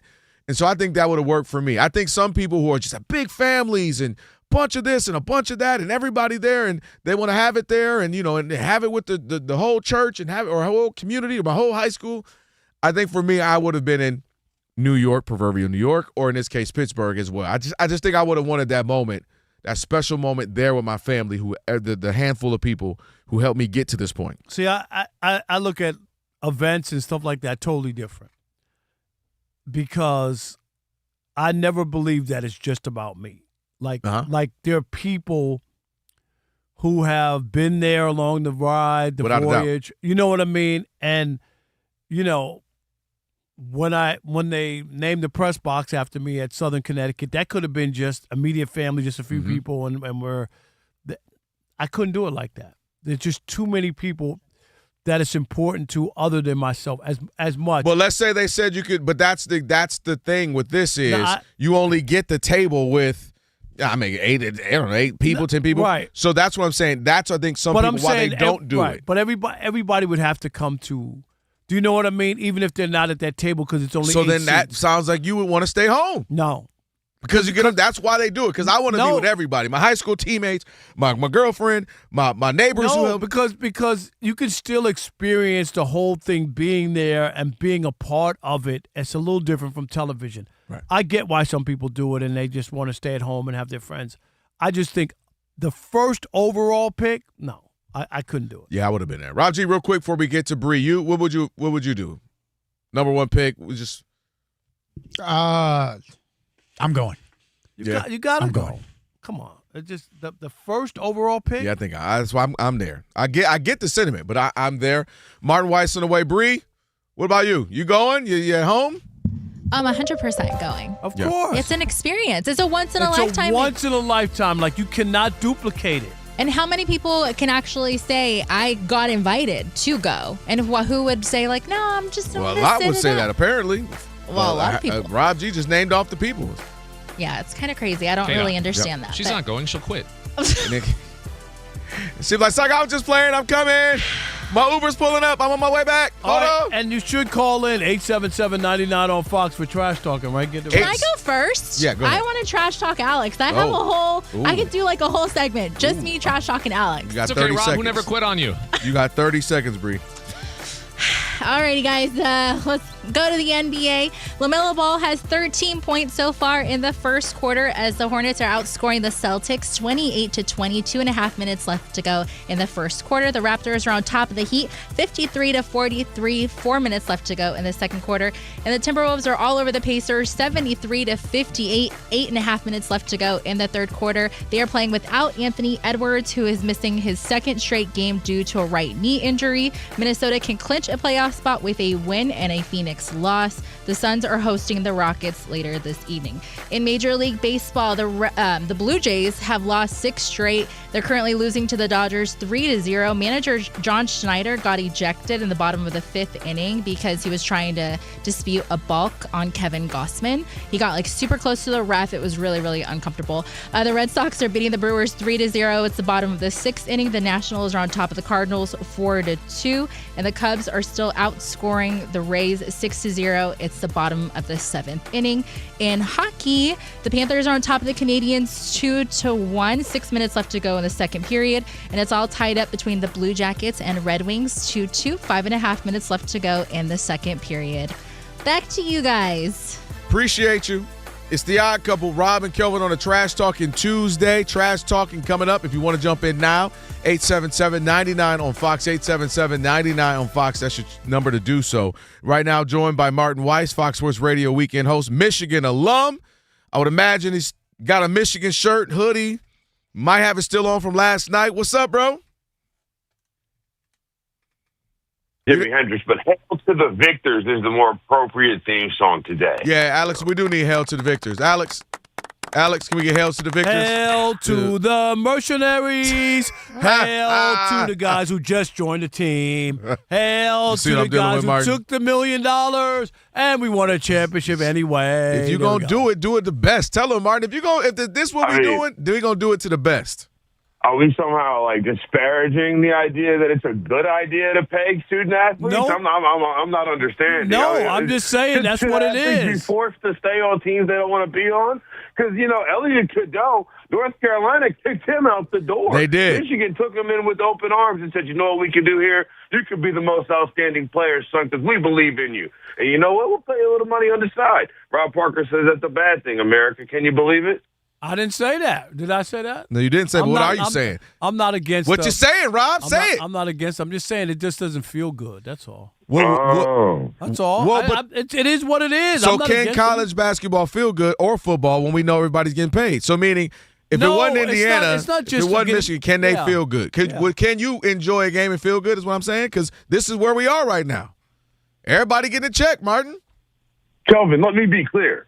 I enjoyed it just fine. And I have enjoyed both of the NIL championships that Michigan has won thus far.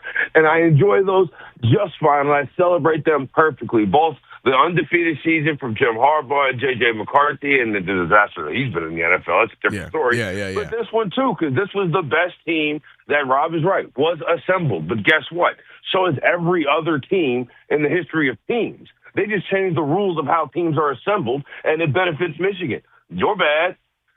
Well, tell me, we were talking earlier, Fab Five, obviously legendary. Those 2 years they went to the national championship game. Rob called them Milli Vanilli, which was crazy. I said they're closer to Milli Vanilli than they are to the Beatles. I said they at least no addition. At least. Martin, am I wrong? Milli Vanilli had hits as well, but your point is well taken. Go ahead, Kelvin. What are you? He's with me. He understands what I'm saying. They're not the Beatles. Go ahead, Martin. First, the Beatles would be the team that just won the national championship.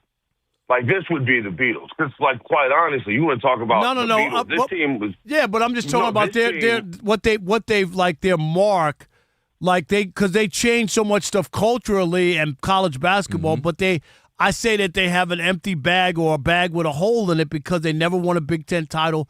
They never really punched their ticket, which would have made them the Beatles. It is not an empty bag, but I would agree with you that the cultural significance of the Fab Five is not like the dominance of the back-to-back UConn championships, right? Because they actually won. Going back-to-back Final Fours is different than winning back-to-back championships, right? So, like, really what the problem is, Michigan basketball had been defined by getting to this point and losing in some type of miraculous fashion. Luke Hancock, 18 points in 2013 in a game that's eventually vacated, right? Yeah. So, like, the Fab Five was by far, and it also helps that Bill Simmons put out that 2011 documentary, which was the best 30 for 30 that of was all incredible. 30 for 30s about the Fab Five, which then made them much cooler to my generation. Because when that documentary came out, Rob, you got to remember, Michigan football was in this middle of the worst 5-year stretch of its entire history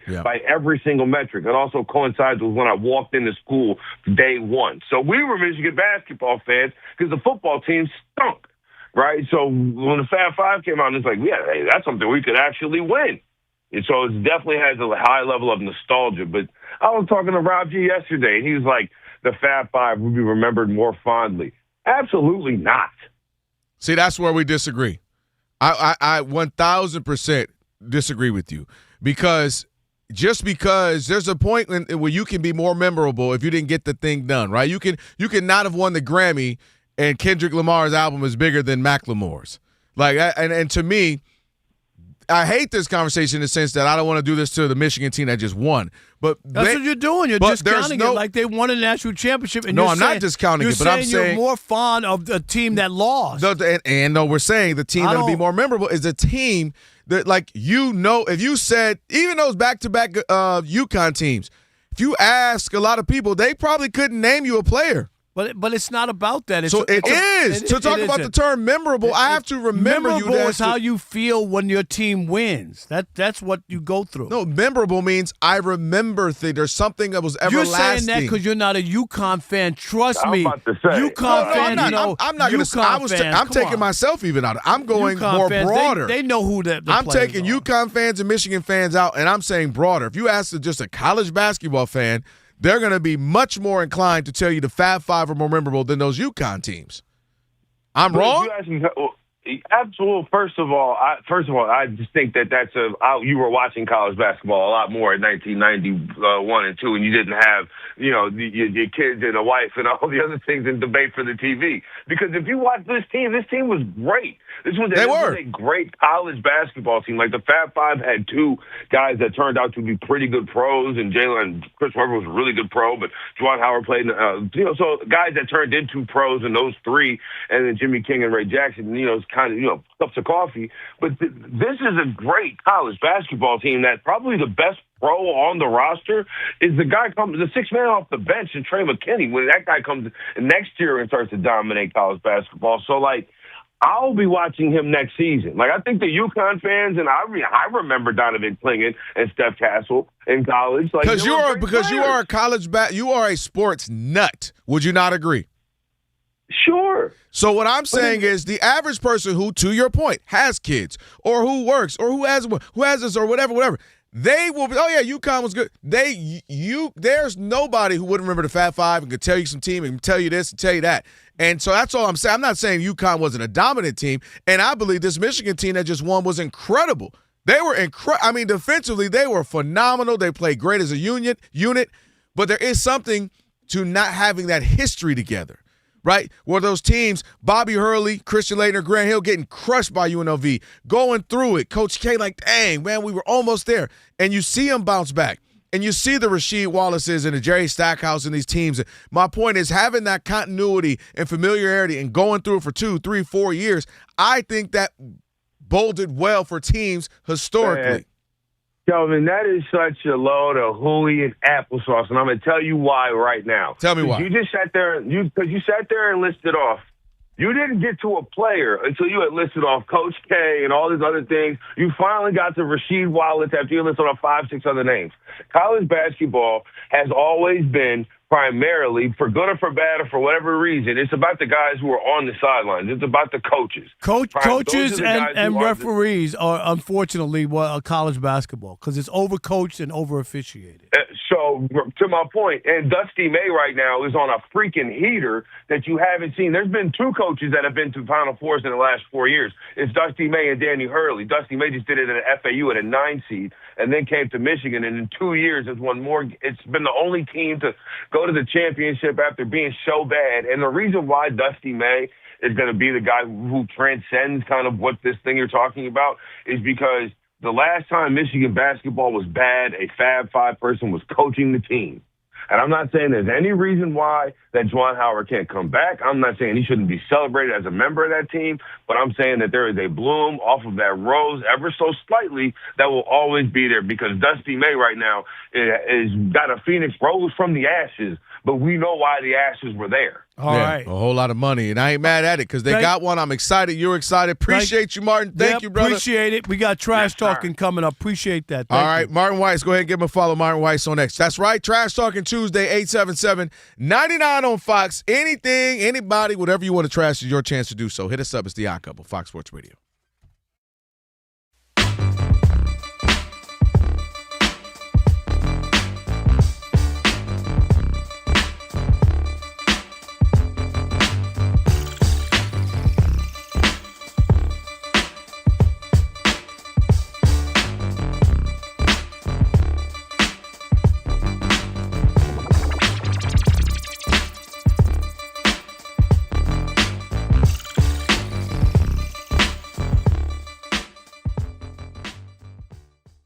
Rob G, we saw some body cam that actually turned my stomach. Yeah, that involved Tiger Woods. It's been the big story for about a week and a half now. Tiger Woods, of course, had a motor vehicle incident last week, ended up flipping over his SUV because he was allegedly under the influence of prescription medication. And as the body cam footage has come out slowly but surely, one thing that we saw here in the most recent clip is Tiger Woods is waiting near the police cruiser while the police are getting ready to do his field sobriety test. And at one point, he kind of steps away from the vehicle to use the phone. And you can hear him saying, "Thank you so much. All right, you got it. Bye." Afterwards, Tiger walks back, casually tells the sheriff deputy, quote, "Yeah, I was just talking to the president." And that kind of raised some eyebrows. Absolutely. Boy, talk about trying to flex on people, right? He didn't even say, I would have said who, the PTA president? Who are you talking? Right? I was just talking to the president. PGA, somebody. Right, the PGA president? Are you suspended? What'd they say? Like, that's what I would have said if I was a cop in a smart aleck. But Kelvin, I'm going to be real. And I've talked to you about this before. Everybody on this show knows it because I've talked about Tiger Woods. And as time has gone on, I've become more and more ashamed of what I've invested in Tiger Woods' success. I was very proud of Tiger Woods when he broke onto the scene, what he was able to do, winning that Masters. I told you I was on my honeymoon in Tokyo, and me and my wife then are sitting on the edge of the bed watching a historic moment and basking in it. And Kelvin, I went out and I bought all of his stuff, the golf hat, and I love to wear golf shirts and all that, invested in all that stuff. And as time has gone on, and here's the other one that I thought, wow, this guy is something special. If you remember, somebody go look it up. His very first TV commercial with Nike, he talks about, hey, at a lot of these country clubs, I can't even play there. Do you remember that? Like, that was, wow, we got this young brother who's a hell of a golfer, and he's calling out the golf elite. And at Augusta for a long time, there were no black members. And people. So 1989. Thank you. And Tiger could have easily had an impact. But as time has gone on, I must admit, the Oprah appearance where he refused to, I guess, acknowledge that he was black, and I told you that. Yeah, he made up some name that nobody had ever heard of. That was the day I took all of my Tiger Woods stuff and I put it in a box and went to the Salvation Army. And I haven't worn any since. And it's just the real talk. I'm being honest. Uh-huh. But what I've seen now is entitlement, the Trump stuff. Like, I don't even recognize this guy and why I was so invested in Tiger Woods when I feel as the years have gone on, I have less and less attachment or things in common with him. And I'm telling you, I was invested in Tiger Woods. I really was. If he was on playing, turn it on. And golf is during baseball season. So if I'm turning away from baseball to watch, you know what I mean? Like, he had me. I couldn't be further away from Tiger Woods, Kelvin. And that shot of him flexing, talking about, hey, I'm in trouble. Let me call the president and let him know so that he can whatever. That it just turned my stomach today. I appreciate your breakdown, your soliloquy, your thoughts there, because I don't think it really can be understated. I mean, we're talking about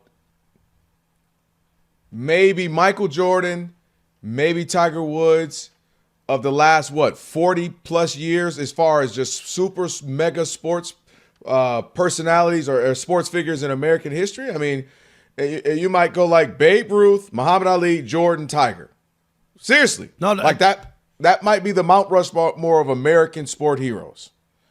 And so you're not wrong for how you felt. You're not isolated or alone. You're not an anomaly. Everyone was invested.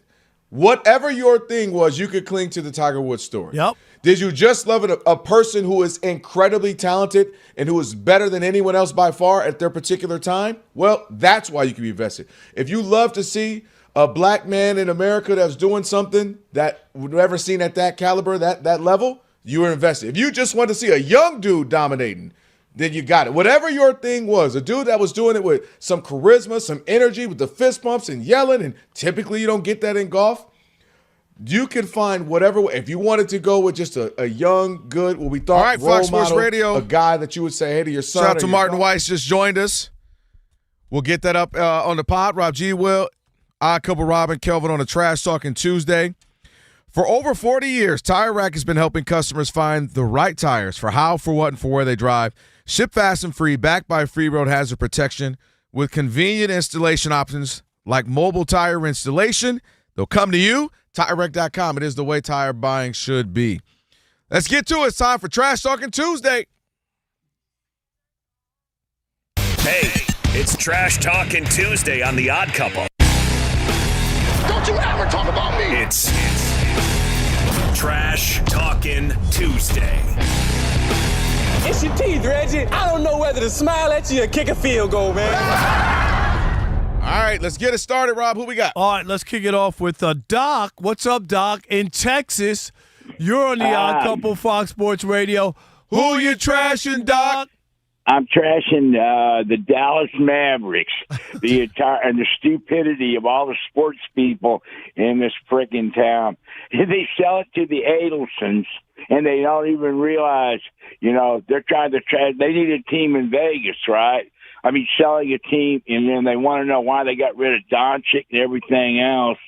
And everything's got me. They're some of the stupidest people I've ever seen on sports talk radio here, with the exception because it's all Jerry Land or this idiot other station called, I call him the Stub. But anyway, I live in California, but I had to come back from my granddaughter's wedding. I grew up here.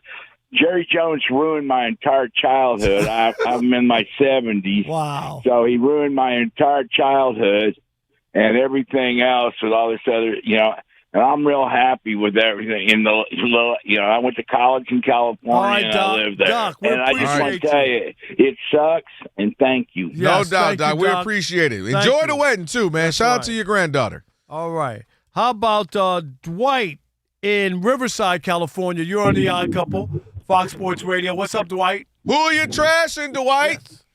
How you guys doing? I love your guys' show. Been listening for 3 years. Thank you. Appreciate you. I'm trashing anybody who won't give Will Howard a chance. This dude won the national championship he helped Jeremiah Smith break all the Ohio State wide receiver records. And they're talking like this dude can't even throw the ball. Can you imagine if Shedeur Sanders had made it to a college football playoff?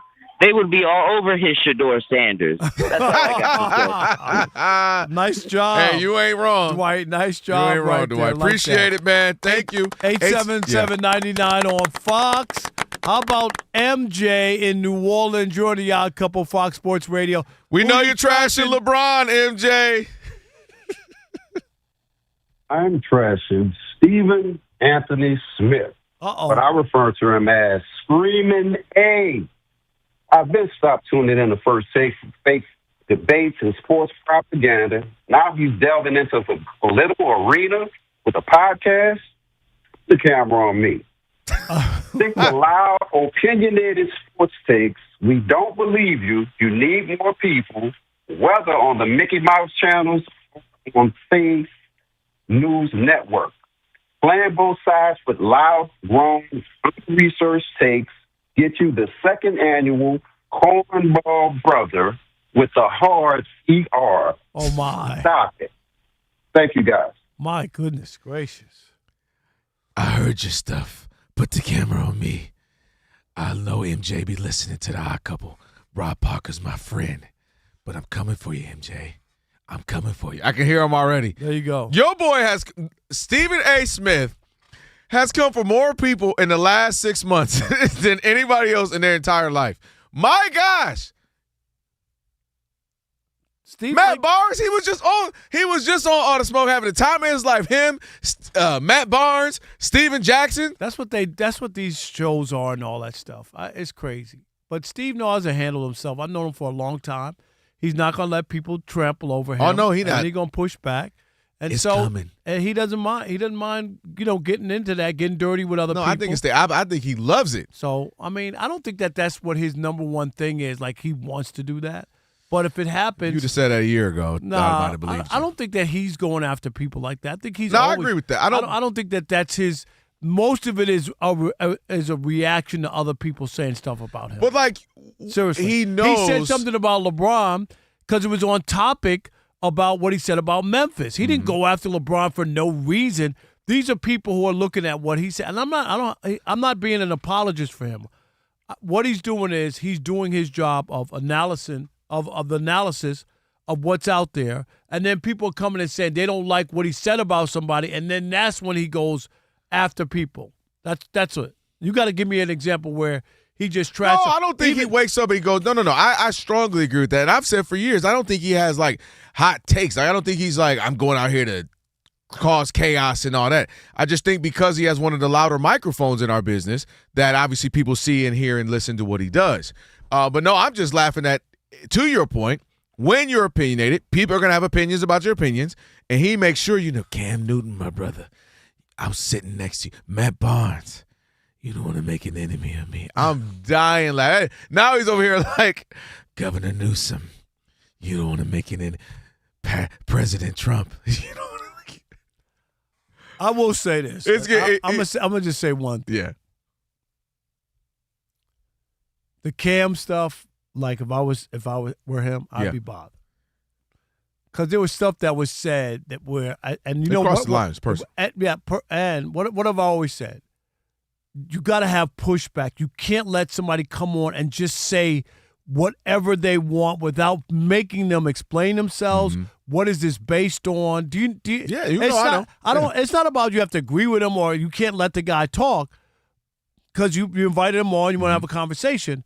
But you just can't say whatever you want. Go, well, I had him on, and that's what he was saying. Really? That's not how it goes. Your job is to get to the root of it. Yes. Why do you believe that? What's the evidence to that? Really? Exactly. Well, what would he say to that? Why would it? Yeah. Exactly. And that's all you're talking about. And I think that's all. He understands what the talk show game is and having people as a guest. But the other stuff. Kelvin Washington, you don't want to make an enemy of me.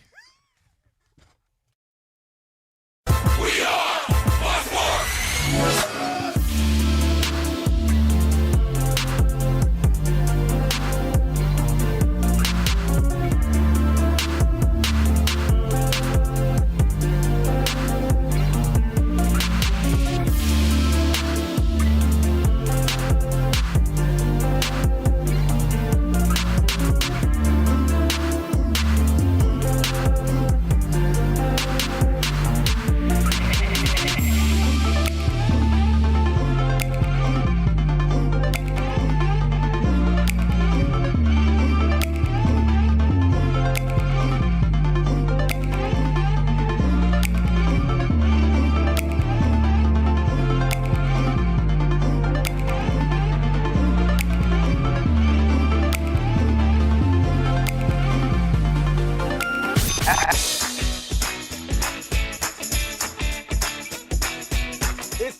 Couple. You know what time it is. It's your boys. Let's get it.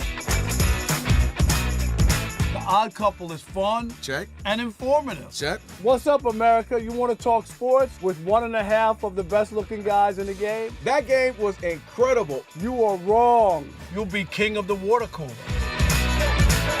What's it like working with Rob? Rob in his mind is like Chris Rock mixed with Richard Pryor, so I'm running out of fake laughs. Ha ha, Rob. Rob is very passionate. Son, you ain't ready for this. Well, I don't have BS in my game. I'm straightforward. I'm honest. You say Brady's the greatest quarterback of all time, but Eli Manning beat him twice. And of course, it doesn't hurt that I'm right most of the time. Kelvin is the nice guy, wants to make everybody feel warm and fuzzy. You done? Let me tell you the truth. I bring the energy, a youthful energy. Rob's not gonna see this, is he? And I bring an honest opinion. Michael Jordan, I can't take it anymore. I need a break. I'm gonna go play baseball. Trash Talking Tuesday is the best. It's a great opportunity for folks to call in and they get to trash whomever. Who you trashing, Roger? I'm trashing LeBron James and Michael Jordan. Oh, okay. They can't even hold Wilt Chamberlain's shoes. Stop talking about the king like that. It's a new era. Let LeBron be the best, please. I only recognize one king in the United States, and that's Burger King. The connection with the Odd Couple audience is incredible. We really invite them in. And they can relate, whether it be things about our own personal lives or our takes on sports. Love you guys. You guys are killing it. Hey, we appreciate you. Thank you for rocking with your boys. They feel like it's just my guys, just my friends, and they join right in on the show. We talk with the listeners, not at them. Obviously, you can listen to us live, but you can still check out the podcast. You can check out our YouTube. You can check us out on social media. So in any way you want to get it, you can get it. Yes. There's some yelling. It is some hot takes. It's a whole lot of fun. I'll give you that. It is fun. I agree. Begrudgingly. The Odd Couple. Sports talk that's too good and too fun.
Starting off in Major League Baseball, Sandy Alcantara was looking for his second complete game shutout in a row, but he was taken out with 2 outs left to go in the bottom of the 9th inning. The Marlins are still on top of the Reds, 2-1. Bottom of the 9th inning. The Dodgers are beating the Blue Jays 3-1 as the top of the 7th. Still scoreless between the Tigers and Twins, 0-0, bottom of the 5th. The Mariners are beating the Rangers 1-0. It's the bottom of the 4th. And earlier today, the Guardians walked it off against the Royals 2-1. The Orioles got a 4-2 win over the White Sox thanks to a tie-breaking 2-run homer by Gunnar Henderson in the 8th inning. And the Mets have won 4 straight thanks to a walk-off single by Ronnie Mauricio, his first at-bat of the season in the bottom of the 10th inning, 4-3 over the Diamondbacks. In the NBA, the Timberwolves are all over the Pacers, 108-79. 9.5 minutes left to go in the fourth quarter. I'm Brianna Muro. I've been covering this league since 1987.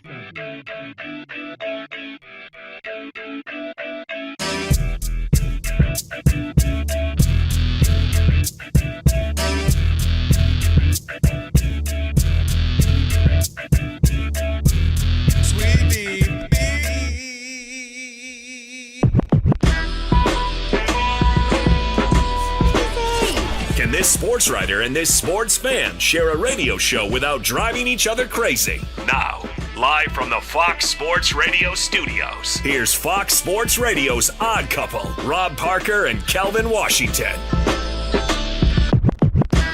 Our number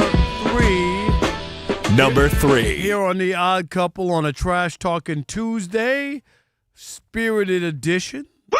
No doubt. Appreciate it. Does your afternoon need a boost? Try the new Starbucks Energy Refreshers. The Starbucks Refreshers you love now with an added boost of caffeine to power your afternoon. Get your favorite flavor or try the new Mango Strawberry Energy Refresher or the Mango Dream Energy drink. Get the new Energy Refreshers at Starbucks today or order right now on the app. As I like to say, Kelvin. Yes, what's that? Go get Starbucks. That's right. And we've been going crazy. Alex has had about 3 of them already. Just wait till the show's over. I know you keep eyeballing these. Well, it'll be good for the next 4 hours down the road. Stop. You Lord were doing knows I good. need it. Alex. I'm talking about the energy to be able to work another shift. Yeah, it's a long shift. That's all we're talking about. Come on, Rob. Sure. I'm just making sure. Make sure you check out our YouTube. Just search Odd Couple FSR on YouTube. So now you have the energy drinks to keep you going, or unless they're buying food to keep you going. You know, one or the other. Yeah. You saying bribery? What you saying, man? I'm just saying. Hey, okay. It's all good. All right, and don't forget, Aaron Torres was live at the Final Four, so we'll get him to put a nice bow on it. One shining moment. I'm sure he's still in tears because, you know, he went to UConn. He's a UConn slappy. Oh, good to know. He might be in tears, so we'll talk. I'm going to add a little extra to it. Like I said to you earlier when the show started, it was a baby oil night because Hurley. Yes. You almost earled because they had the nerve to stay in it and make it a thing. Did they lose? They did lose. Oh, what a shame. Can I trash talk something that America needs to come to grips with? Sorry, that was hour 2. I know. Can I trash talk all of us for acting like we love the One Shining Moment song? I never said I loved it. Like, aside from the literal line, one shining moment, that's the only line. And God bless Luther Vandross, one of the greatest singers of all time, with an amazing vocalist, R&B guru. But dang it, that song ain't it. Can we admit it? I'm sorry. Somebody ain't got one by now? Sir? Who else R&B right now? Beyonce ain't came up with one? Brent Faiyaz? Okay, they can't sing like Luther. But dang, I'm sorry. Just somebody, because the ball is tipped. And I got to hear it, Rob G, and I'm like, nobody going to hear it. Well, along with that, I was going to say, Rob G, can you Google it? That's all we want to know. Google that song? Yeah, Google that song. Well, I'll Google a lot of things today. Right. One of them being the resume of one Glenn Doc Rivers. I like what you See, did Rob, there. he threw the lob. I saw him coming down the fast break. It was like Chris Paul to Blake Griffin. I was Blake Griffin. Except you didn't win nothing. That's a good point. Speaking of Glenn Rivers, he also coached that team and didn't win nothing. Doc Rivers, in case you guys missed it, was part of a long-form expose by ESPN today where they discussed everything that's gone wrong with the Milwaukee Bucks this season, even going back to last season. There's a lot of turmoil. Giannis, will he or won't he go? The front office and him are at odds. The roster is buried of talent. Doc Rivers is doing Doc Rivers things. And one of the things that Shams Charania included in his story, got to make sure I stress this point, spoke to 6 people who were in the room at the time this happened. Not 1, not 2, another 6 people. So, everybody was upset about what Doc Rivers said during a team meeting that they had earlier this year. According to Shams, at a March 1 team meeting, Doc Rivers told his players to Google him and look up his resume. And according to Shams, the exact quote he used was, I took teams to the playoffs and to the championship that weren't supposed to. I thought this was one of them. Either you're with us or you're against us. If I got to Google your resume like that, and you're talking to me like that and saying it with your chest, you ain't all that. I ain't got to Google Phil Jackson, Pat Riley, some of the greats, Greg Popovich. You know why? Because I know. And if I got to Google, if you Google me, are you kidding me? All right, so then let's take it the next step further. Well, let's actually Google him, okay? Let's do that. He is the only coach in league history, Rob Parker, to blow multiple 3-1 leads in the postseason. I ain't done Googling. His teams have also blown 5 3-2 leads, 1 2-0 lead, and has lost Game 7 at home 4 different times. So you're talking about Google me. We did. And one of those things you should have said, don't Google me, because then we could at least, oh, man, maybe he wasn't as bad as I thought, or maybe, you know what, maybe I'm overreacting. Maybe he was better than I thought he was. Then you hit Google and you say, well, you know what? No, I'm not crazy. What team did he have, Rob Parker, that they took far that we didn't expect anything from? Kevin Garnett, Paul Pierce, Ray Allen, and Rondo. I have no idea what team that might be. Was supposed to be in those title games. You could argue should have won maybe one more. Those Clipper teams were like we talk about all the time, where sexy picks. Everybody was picking every year for about 4 or 5 years. Well, this is the year they get it done. This is the year they get it done. Right. And they should have. Because they had a squad. Chris Paul, DeAndre Jordan, Blake Griffin, Jamal Crawford, J.J. Redick. And then depending on the era, Matt Barnes is a good defensive player, small forward. Batum, all these guys. So you can say they underachieved. You could have had Tim Duncan if you let his daddy on the plane. Or his girlfriend on the plane. Yeah, his wife. Or whoever, his lady. Yeah, his lady. Come on. Doc had a fine career. Like nothing you had fine. But let's not elevate it. And you and I already talked about him being in the Hall of Fame is crazy. So to say Google me and then I will Google you and I see all of this, stop it. And this has been an underachieving team. Look at the players he had. Tracy McGrady, Paul Pierce, Kevin Garnett, Rondo, Ray Allen, Chris Paul, Blake, Kawhi Leonard, Paul George, Joel Embiid, James Harden, Giannis Antetokounmpo, Damian Lillard, Grant Hill. One ring out of all that, Rob G? Stop it. I think what you said earlier is probably the best point. That if you have to tell people to Google you, you are not one of those guys. Because it's just the idea that you would have to say that. I think teams make a big mistake. I'm going to say this as someone who's covered sports for a long time. Before you get into the building of any team, everybody should have mandatory sit down, watch this video, and tell people who everybody is. And you know what I mean? And why they're in the building. I don't understand, like, you've had, like, I told you before, where Shaq was asking, who was it? Oh, my God, I just forgot. What position? What the coach? He was the coach who won a championship with Seattle. He passed away. Oh my God, I'm just forgetting. But my point is, I'll get his Lenny name. Wilkins. Lenny Wilkins. Yeah. He asked Lenny Wilkins once, "Hey, coach, you know a lot about basketball. Did you ever play?"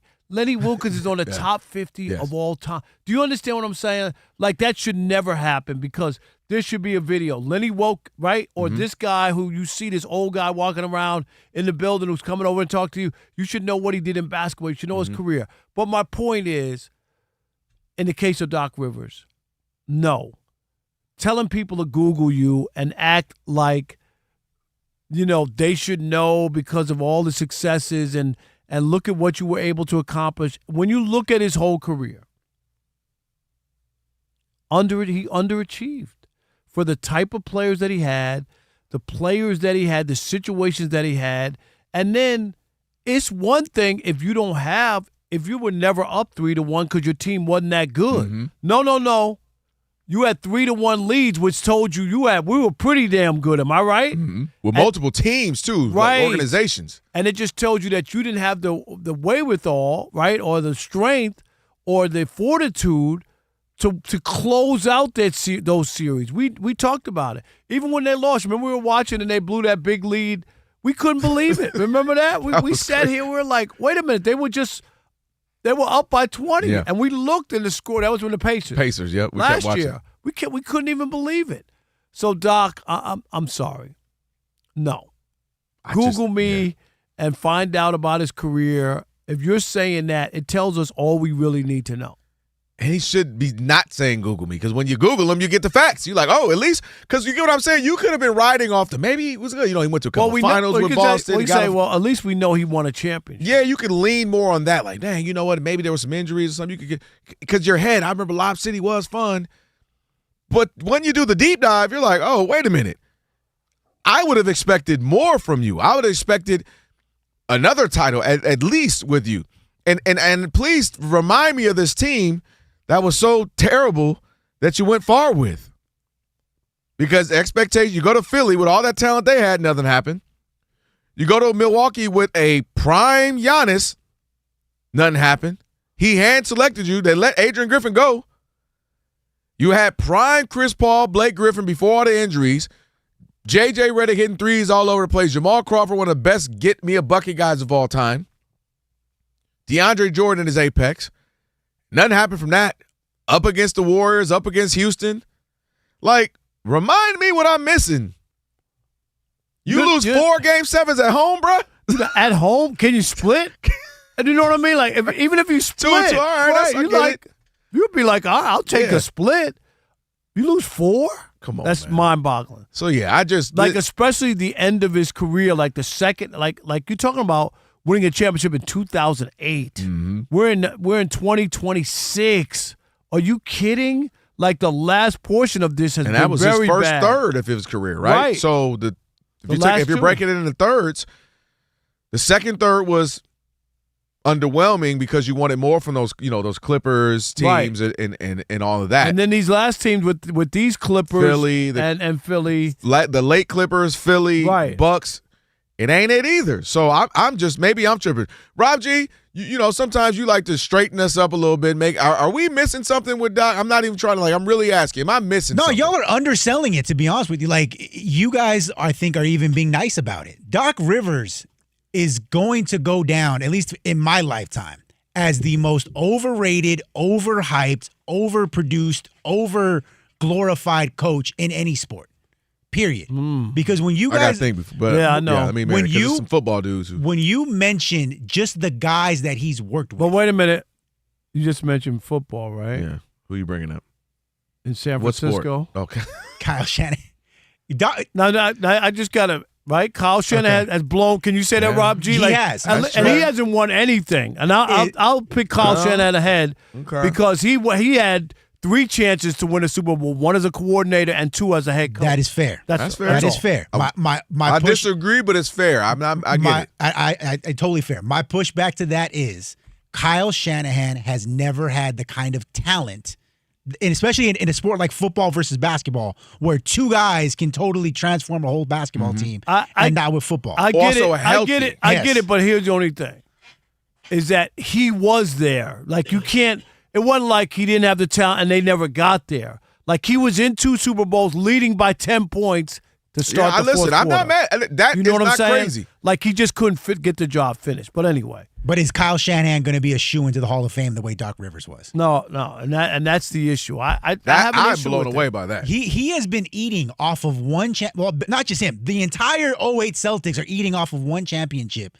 in a way that I can't remember any other team doing. But at least with them, like, Kevin Garnett is still a top, depending on where you want to put him, and 15, 18, 20 player. Like, my point is, at least KG can talk that talk. You get what I mean? He's KG. I'm going to say this, and you talk about eating off of one championship. That 2004 team can eat off of it because they didn't have those players. Right. Like, am I right? That's team beating Shaq and Kobe. I agree with you. Right, if any team should, it'd be them. It's the Pistons can eat off of one. They don't. None of those guys are getting the same kind of love that that these Pistons. Like, Kendrick Perkins has one of the cushiest jobs in ESPN television, period, because he was the 5th guy on that team. Eddie House, and we love Eddie House. Eddie House is a friend of ours. Eddie House is a played for 7 different teams, but he does Celtics TV because he was on the 08 team. Mm-hmm. You know what I mean? Paul Pierce, before he won that championship, was known as, he's a really good player, but first round, second round exit. For one and done. Him and Antoine Walker can't quite get it done.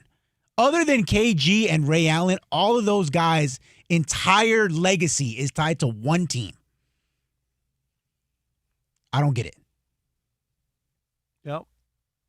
I mean, it's kind of because they started the big three, if you will. All right, let's do this. 877-99 on Fox, 877-996-6369. Did Doc Rivers overachieve? Or if you, underachieve, I mean, Boy, underachieve. I was underachieve. I said, excuse me? No, underachieve. And if you Google them, what are you finding? You know what I mean? Maybe there's an underside of Google I didn't go to.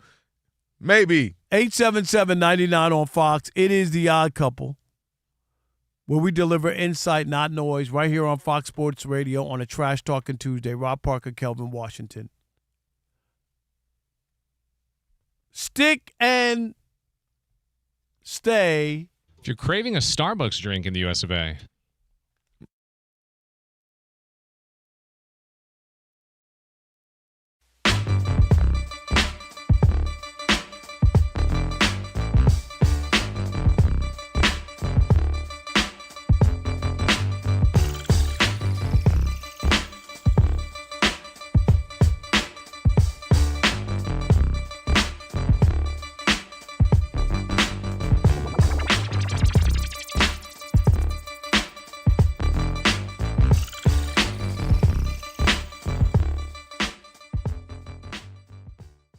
Yeah, it's a big week for us here at Fox because they were killing the game when it came to the WBC ratings. The 2026 WBC final, where Team USA came up small once again, had a robust, to quote Rob Parker, 10.78 million viewers. Most watched WBC telecast on any network ever. All right, and just for some context, in case you're like, hey, 10.8, it's not a big number. I've heard numbers bigger than that. For context, guys, the 2025 NBA Finals average viewership, 10.2 million viewers. So, Rob, I ask you this. With these ratings coming out for the WBC, the championship game specifically, does this cement the fact that baseball is now the number 2 sport in America, not basketball? I'm going to say this first. Mm-hmm. I don't think it ever wasn't. You know, the NFL, we know where that fits in. Yeah. Baseball, no sport can compete because it's only once a week. It's just totally different. And even the people who watch, they don't care about the teams that they're watching. They might have a player or two on their fantasy. So that changes. And the other part is the gambling aspect that you cannot ignore. Okay? Football used to be, Kelvin, on ABC for Monday Night Football for a long time. Do you know why it moved off of Monday Night Football on the network? Wasn't doing well. It was prior to fantasy. Prior to you know what I mean? Fantasy And the and football, so it's in a different league. Baseball, these numbers to me are significant.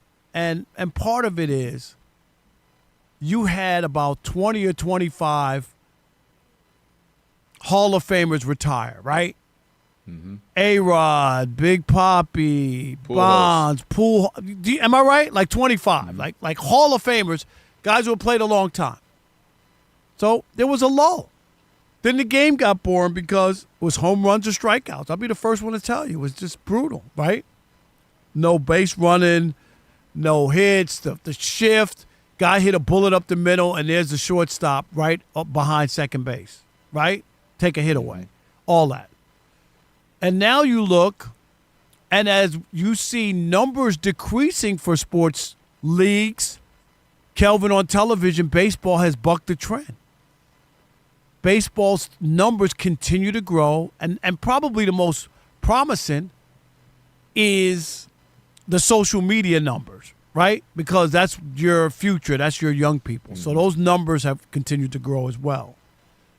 But these numbers here are pretty shocking for me, even for me. You know, I'm okay with the WBC, but I'm not crazy, right? I'm not all the way crazy. These numbers, Kelvin, for an exhibition in March, these aren't ratings counting Venezuela, the Dominican Republic. Mm-hmm. You're not counting any other nations. We talked about the World Series numbers that were gigantic without covering Canada. Canada's numbers didn't count. So all I'm saying is, while some leagues complain, and you could go and look it up for yourself, and you've heard Adam Silver talk about, oh, yeah, well, the World Series, oh, the presidential election, oh, this, that. Even this year, Kelvin, NBA Saturday night primetime games, down 20%. Sunday's doing way better. They're up, but they're down 20% Saturday night. So I look at baseball, I look at their attendance numbers, 73 million tickets sold, more than all the other leagues combined. And probably the best sign is that the numbers, despite, you know television real well, most things going down as far as viewership. You know that? National news programs, look at all the talk shows, right, that they're canceling. Like, the numbers are not really good for television. But live sports and national news are what moves the needles now, Kelvin. And baseball is doing really well. Those numbers are ridiculous. That's great for baseball. It's been, and I've had the honor of doing the show with you now for 2 baseball seasons, and we've sat up here, we've marveled, we've enjoyed. In my first go at it, what did we get? We got Yankees Dodgers for the first time since '81. So if you're the league, and we're not new to the party because we talk it. You know what I mean? Oh, without a doubt. And so what I'm going to do on my portion of this segment, Rob, I'm going to just echo what you said, but the NBA version, in that everything you said is factual for MLB. I think if you're the NBA, you take note of that, right?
Fox Sports Radio, Odd Couple, Rob Parker, Kelvin Washington on a Trash Talking Tuesday. That is, if I can get my headphones here. All jacked up. All right, we got Aaron Torres getting ready to come up here in about 5 minutes or so. We got last call as well, so still a lot to get to in this last 35 minutes or so. With the iHeartRadio app, you can stream us wherever you happen to be. Catch us in all your favorite Fox Sports Radio shows live 24/7. In the new and improved iHeartRadio app, just search Fox Sports Radio in the app. Stream us live all day, every day. Be sure to select Fox Sports Radio as one of your presets in the iHeartRadio app. That way it'll always pop up at the top of your screen. All right, Rob, 877-99 on Fox. Doc Rivers said, Google me. And we did it. And we ain't like what we saw, but maybe we're wrong. Maybe you'll love it. Is Doc overrated, underrated, properly rated? Who we got? All right, let's start with Dre. Andre in Massachusetts. You're on the Odd Couple Fox Sports Radio. What's up, Dre? Oh, he in the Commonwealth. I am in the Commonwealth. How you doing? Thanks for taking the call. Doc Rivers is appropriately and accurately rated as a good coach, a good manager of superstar, all-star personalities, but not somebody who can be trusted when the going gets tough and when it's all on the line. I'm a Doc Rivers guy. He's from Chicago, long-standing tradition, and I love Doc Rivers. But this whole Hall of Fame conversation that we're having right now, this whole lifetime achievement, pat on the back, participation award, scenario that we have going on, I'm adamantly opposed to it, okay? And Doc Rivers is the poster child. It is not because you're a good person and you give to charity and you speak out for social justice that you deserve to be with the greatest of all time. Doc Rivers is a serviceable coach. That's why he's brought stability to Milwaukee. He knows how to get through to star players and create an atmosphere, where you can be competitive. Does that make you a Phil Jackson? Does that make you a Red Auerbach? No. The Hall of Fame is supposed to be for the best of the best, that's my issue. right, Andre? The best of the best. Exactly. The gold standard, okay? Not, the new flavor of the month. And Doc Rivers, he's a great ambassador for the game, okay? But that does not make him an all-time great. We have to pump the brakes. Thanks for taking the call. No doubt. Appreciate it. How about Johnny in Virginia? You're on the Odd Couple Fox Sports Radio. What's up, Johnny? Hey, guys, I'm not calling from Virginia. I'm on vacation for the anniversary in Hawaii, but I had to call in. Nice. Enjoy.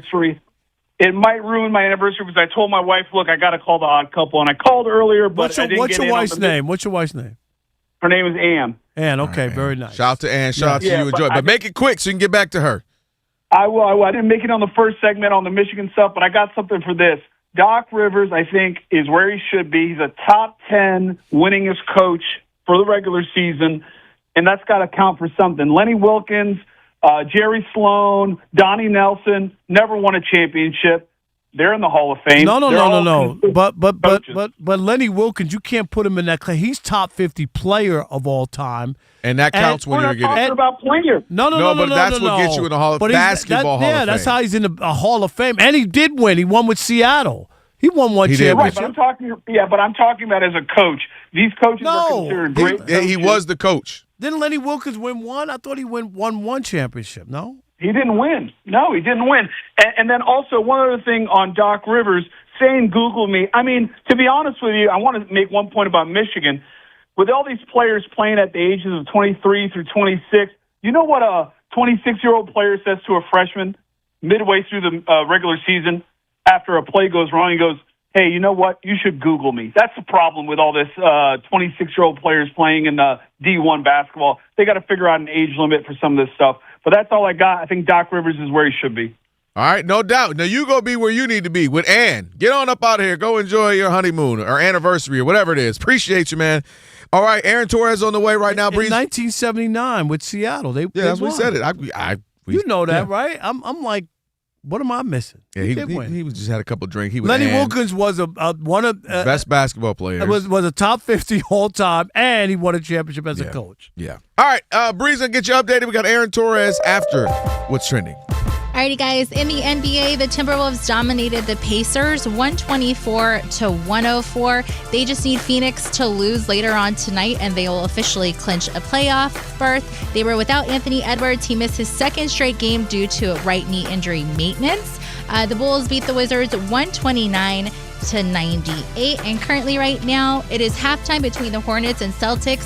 Charlotte has a 61-55 lead. LaMelo Ball has 23 points. The Raptors are killing the Heat 98-78, 9.5 minutes left to go in the fourth quarter. In Major League Baseball, the Pirates defeated the Padres 7-1. The Mets have won 4 straight. They beat the Diamondbacks 4-3. The Orioles got a 4-2 win over the White Sox, and the Guardians walked it off against the Royals 2-1. The Cubs are still beating the Rays 9-2, just ending actually right there in Tampa Bay. And the Reds scored 2 in the bottom of the 9th. They're on top of the Marlins now 3-2 at the top of the 10th inning. In hockey, the Flyers are 7-3 in their last 10 games. They're beating the Devils 5-1, and it's all tied up 2-2 between the Blue Jacks and Red Wings. 4.5 minutes left to go in the third period. Thanks for letting me hang out with you. Have a good night, guys. Oh, stop it. You're supposed to be here, girl. Thank you, Bree. Appreciate it. It's the Odd Couple, Rob and Kelvin on a Trash Talking Tuesday. Spirited one last hour. If it's Bree, it's for me. That's all I'm saying. Yeah, you know, if it's doing Bree, the updates. I like that. I love that. You like that? That's how you should either start it or close it.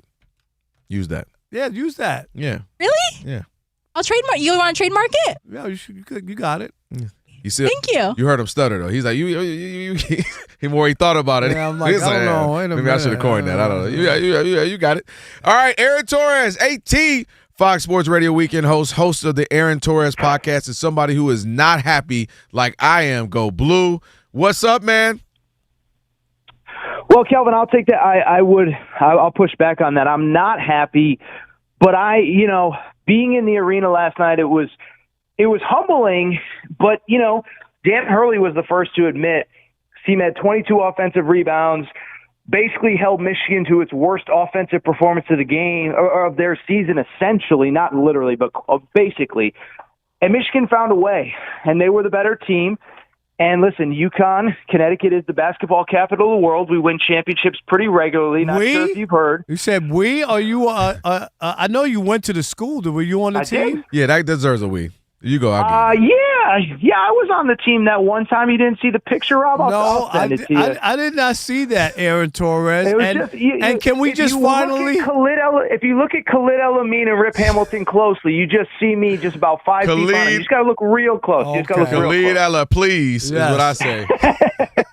Well, Dan Hurley and that group, let's be honest, they shouldn't even have been there. Why? They got lucky with the big shot because they couldn't. They got lucky because Duke blew up. Yes, because Duke couldn't close out a game. They didn't even have to advance the ball. They could have just been fouled and make your free throws. That's all I'm saying is that they got there, but I'm not surprised that they lost. I'm really not. That team, there were some issues with that team. They weren't a championship team. You never believed UConn was winning this year, and then, until they got into the championship and had a chance. Did you, Aaron? Did you think they were winning a championship at any time prior to them getting into the championship game? I will tell you a true story. I picked against UConn, against Michigan State. I know, that's what I'm saying. Listen to this, Rob. You'll appreciate this. I picked against them, against Michigan State in the Sweet 16. I did like the matchup against Duke. You can confirm I was hosting with Steve Hartman that Sunday. I did not like the matchup with Illinois. After UConn beat Illinois, UConn AD Dave Benedict, who is a great guy, saw me in the hallway and said, "You better not pick us on Monday." And I didn't, but apparently I wasn't the good luck charm for UConn because Michigan was just better. But yes, that is fair. And, one thing about my alma mater is, I tell it like it is. And it really had been an up and down season. And it really was, it was one of the more unique seasons ever. And I think to your point, Rob, not to make this just necessarily a UConn segment because Michigan is the champion, but it was such an up and down season. The run was so surprising that it made it more enjoyable. But I am not going to lie, I did not expect them to be there. No. And that's what I'm saying. You know what I mean? Like up until that point, and then who was the? Would you say was that the AD Dave Benedict? Is that his name? Yes, sir. Yep. Yeah. Who thought you were a traitor? Didn't he? He didn't think I was a traitor. He thought I was their good luck charm. Nah. Listen, one thing, Rob, you'll appreciate this is being in the media. I think the folks in Connecticut just expect me to always default to, this team's unbeatable. They're the best thing ever. And, that's not what we do. And I know I dropped the we, but it's not what we do in our job. I'll tell you, I had one little semi-confrontation. I won't say who. Somebody in the business wasn't happy with something that I said. And I saw him on, last Friday night, and it wasn't a UConn person, but it was somebody else. And right. I said, listen, I'm not a cheerleader for you, man. I disagreed with what happened, and I shared my opinion and whatever. So anyway, whether it's UConn, whether it's Michigan, doesn't matter what school, I'm always going to tell it like it is, and that's our job as journalists. So. This Michigan team, kind of the opposite, right? They looked like they could be champions for maybe 2/3 of the season. Had a little moment where you're like, all right, maybe slow down. They were great. They were blowing everybody else exactly. to start the season. They got my attention there. At the end of it, they kind of look like what we thought they were the first half of the season, if you will. So just your thoughts more. So we've been talking about it all day, last 24 hours or so, 48 hours. Just the idea of, the mercenaries, the idea of NIL, what it does for the game. This is just where we are. You like it? Do you think UConn did a different approach? You guys got guys who stick around. Not that they're not paying them, but getting guys who will stick around. Yeah, it was interesting. It was funny. So Dusty May's right-hand man is a guy by the name of Kyle Church, who's been with Dusty May since Florida Atlantic, and I know him a little bit. And I talked to him prior to the Arizona game on Thursday. Well, on Saturday. I talked to him on Thursday in the locker room. But I bring it up because Dusty May said something about, essentially that, you still have to, retention is important if you're retaining the right guys. And even in the portal, listen, you still have to, not only bring in the right guys, but you still have to evaluate. And so let me give you an example, right? So, like, there's this notion of, they just bought this championship team. Kelvin, pull up Adai Mara's stats at UCLA last year.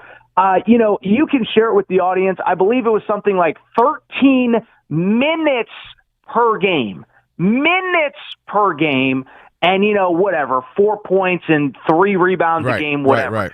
And so this notion that they just bought this championship team, no, that was evaluating that this guy was either being misused or they didn't even know how good he was and putting him in position now where he could be a first-round pick here a year later. Morez Johnson Jr., I thought, showed flashes last year at Illinois, but he was not this guy. Elliot Cadeau, you can find the locker room video of him being asked in the locker room after North Carolina was eliminated in the NCAA tournament last year. They said, "Do you expect to be back at North Carolina?" And his exact quote was, "I hope to be." Okay, and so the portal works both ways.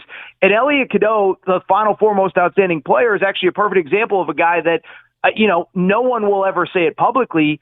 He wasn't really welcome back at North Carolina. They wanted to go in another direction, and that is how he ended up at Michigan. So money matters.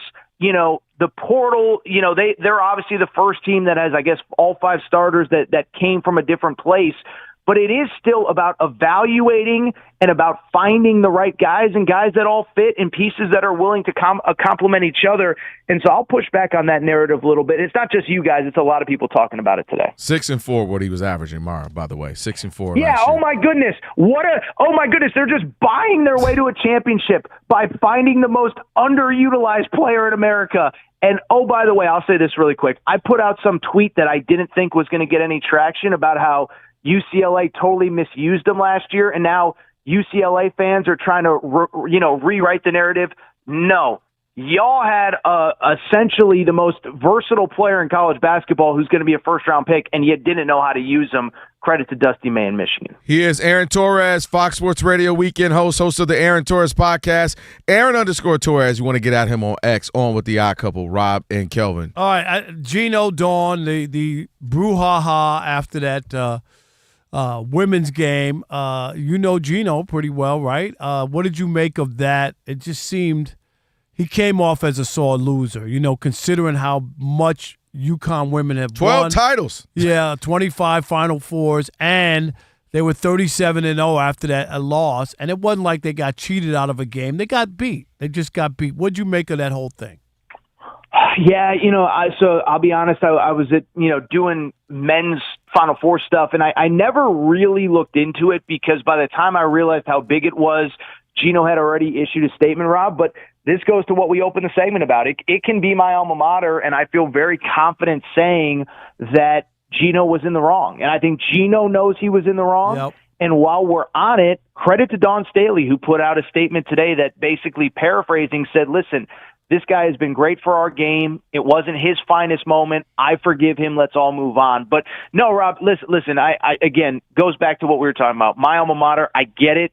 I'm not a blind supporter of anything or anyone, and I agree with you 100%. I thought he was in the wrong on Friday night. And the only thing I didn't like, and I don't know who's in charge of the SID or whatever, we brought it up, was in his apology. He just never mentioned her. And I just thought Dawn Staley's name has to be in their apology, not the staff, and I respect the staff and all that.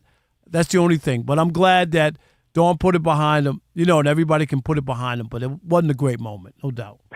No, and I give her credit, too, for everything that she put out earlier in the day. Do you think, last one for me, Aaron, Dan Hurley, college guy, remember the Lakers looked at him a couple years back. What do you make of his kind of trajectory? Is he just one of the long-term college guys? Do you think eventually he goes and, sniffs the NBA? Yeah, I'll be quick, and if I'm going long, guys, cut me off. I thought it was interesting. So Jeff Goodman, it was kind of before North Carolina had hired Mike Malone, and Jeff Goodman had some time with Hurley, and, he was kind of like, hey, Dan, why aren't you being talked about in North Carolina? And Dan kind of rolled his eyes and said, maybe the NBA one day, but I'm not going to another college. And I thought it was interesting because it was the first time he really said that following the Lakers thing. I will say, this is just my personal opinion. Obviously, I know people who know him well.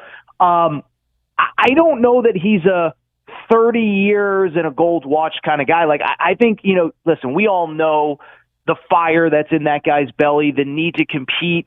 And I just, listen, I am an alum. I do hope he stays forever. He just reminds me, I'll give you a quick side story. There's this great hypothetical in college basketball of what if Rick Pitino had never left Kentucky? Does he break all Coach K's records? And I say, Rick Pitino's not wired to be at a place for 30 years. And I don't think that Dan Hurley is that either. I think at some point he is going to want to test himself at the highest level with the best players. And if he does, again, I'm not trying to keep bringing up my alma mater, but he is the best coach in college basketball right now. He has given everything that he has to that university, and if that's an itch that he wants to scratch, he has every right to. So to answer your question, Kelvin, I don't know that it's this off season because I don't know that those premier jobs are going to open. But I think at some point, whether it's the Knicks, the Celtics, maybe the Lakers, another time around, I think he'll consider it if it's the right spot. And the only way Rick Pitino is going to stay out of place for 30 years, a pardon would have to be involved. I'm just.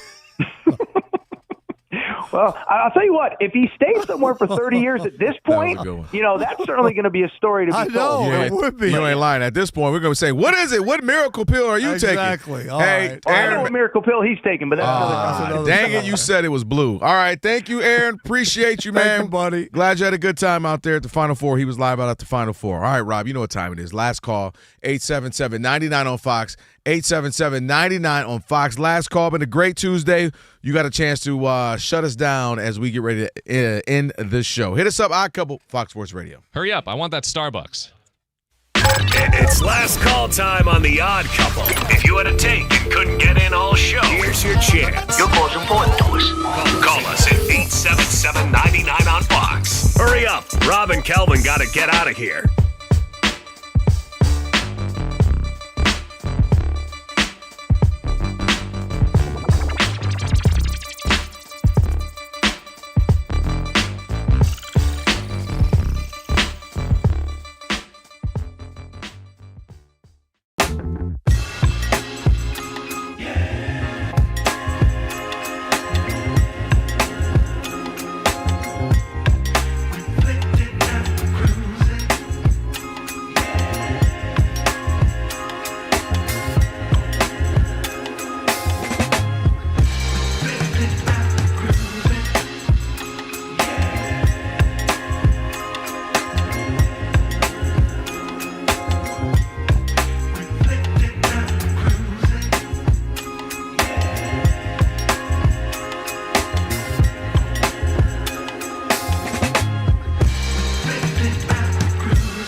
Draymond Green sent some shots at the Golden State faithful who are not fully on board with the Draymond experience. Take a listen. I see fans saying different now. Like, I'll see Warriors fans like, yo, it's time to get him out of here. That's crazy. And to the real Warriors fans that don't feel that way, thank you. I appreciate it. To the ones that do feel that way, like, you was a loser before I got here. Oh, God. Like, God. Like, stone cold forever losers. Yeah, right. So if you say that, it makes sense to me. You've never been here. Right? So you don't know how to appreciate something for its entirety. Yeah, go because ahead, you've never been here. Yeah. You never had the Go ahead. opportunity. Mm-hmm. Yeah, Draymond. Yeah. Oh, yeah. These things, who listens to this garbage? Really?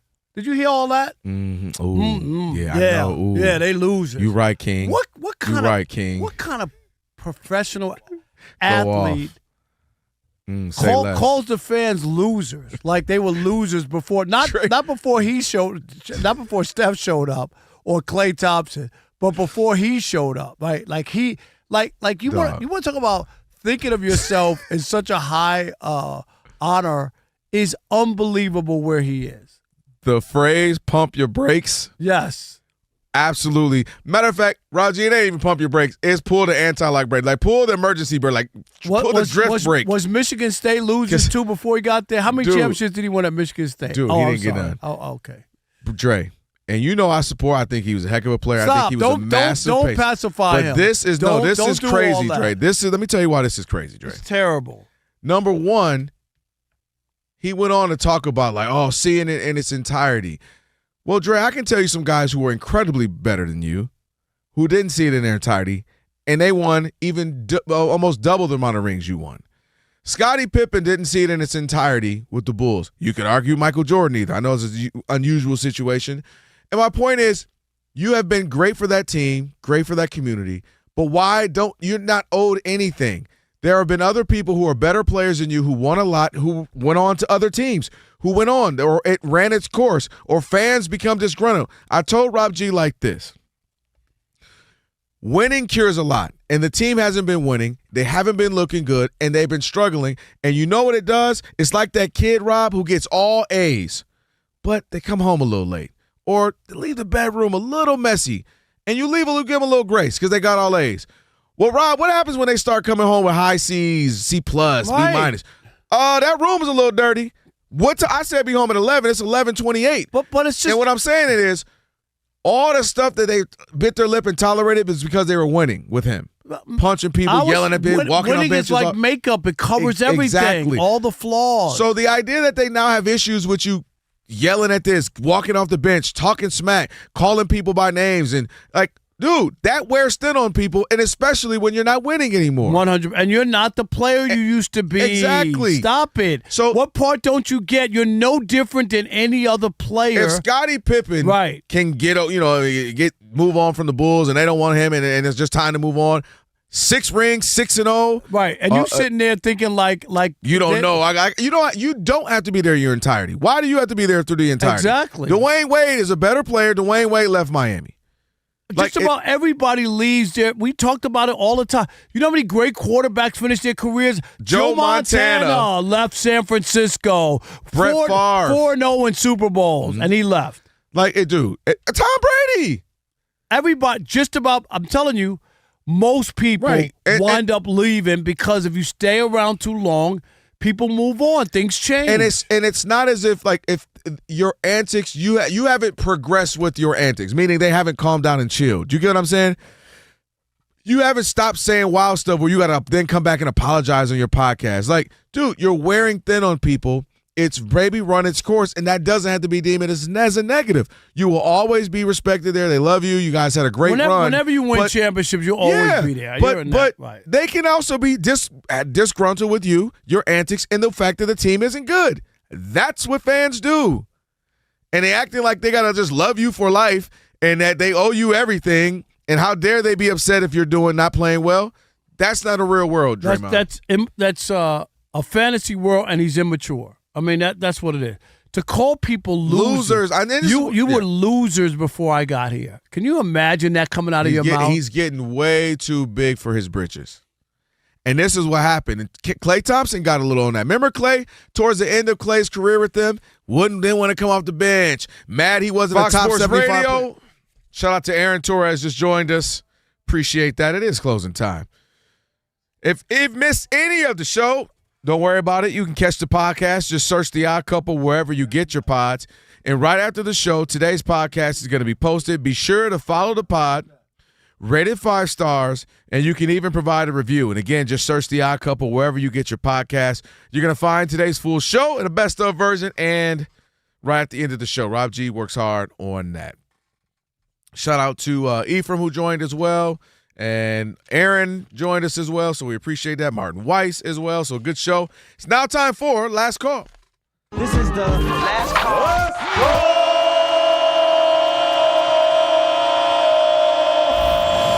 It's Last Call. Last call time on the Odd Couple. 3-run home run in the Yankee game. Yeah. They were losing 3-1. Was that Aaron Judge? No, it wasn't Judge. It wasn't Judge. All right. Dwight in Nashville. You are the last caller here on the Odd Couple, Fox Sports Radio. The Nashville Grizzlies. What's that? Hey, right? No, what's up, Rob? Kelvin, thanks for taking the call. Kelvin, your analysis, I think it was just before the Final Four where you were talking about how UConn is the basketball U, baby. Yeah. Right? Yeah. And then here we are. We see the product of the NIL win the gold. Win the trophy. Yep. 100%. It only took 4 years and 9 months for NIL to totally unscramble, or I wouldn't say unscramble, invert what tradition was. So now we see this evolution in college athletics, all right? It's happening in football with Indiana. 100%. Now it's in basketball. Now it's in basketball. What was the player you mentioned earlier who made $9 million? Oh, Lundenberg. Lundenberg made $9 million from Michigan. $9 million. Well, they don't say it's not reported. It's 7 or 9 that he turned down to go to Kentucky. So Michigan had to give him a bag. Is that unbelievable? Think about that. That's insane. Yeah, they had to match it or at least come close. Right. At least minimum. But I think they would have won by a bigger margin with them being 5-0 and up to the final game. They had the highest winning margin. Yeah, they were destroying teams. They're scoring 95 points average. I had them winning. I had them winning, and I had them winning too, but I had them winning 84-73, and they didn't even come close to that. No, they didn't cover that.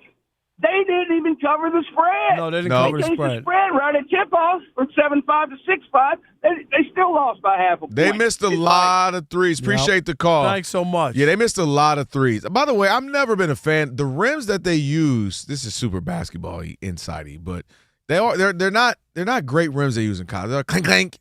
The ones they use specifically for the championship, I don't know what that is.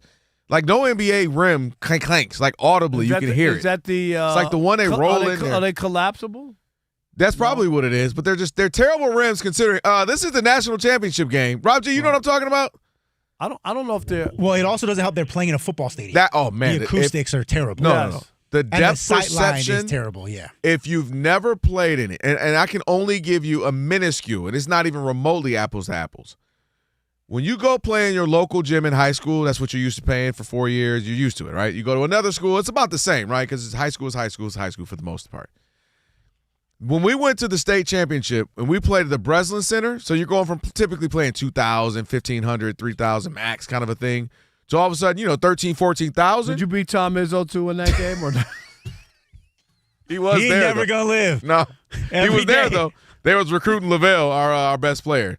He ended up going to Michigan. But that depth, Rob G, just the difference, because it's so much bigger, so much space. The backboard is so little in comparison to a whole an arena. Imagine a stadium.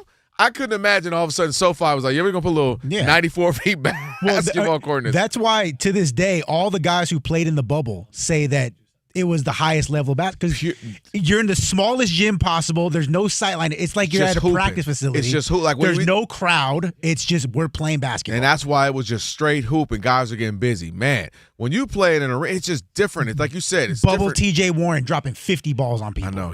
Where is he at?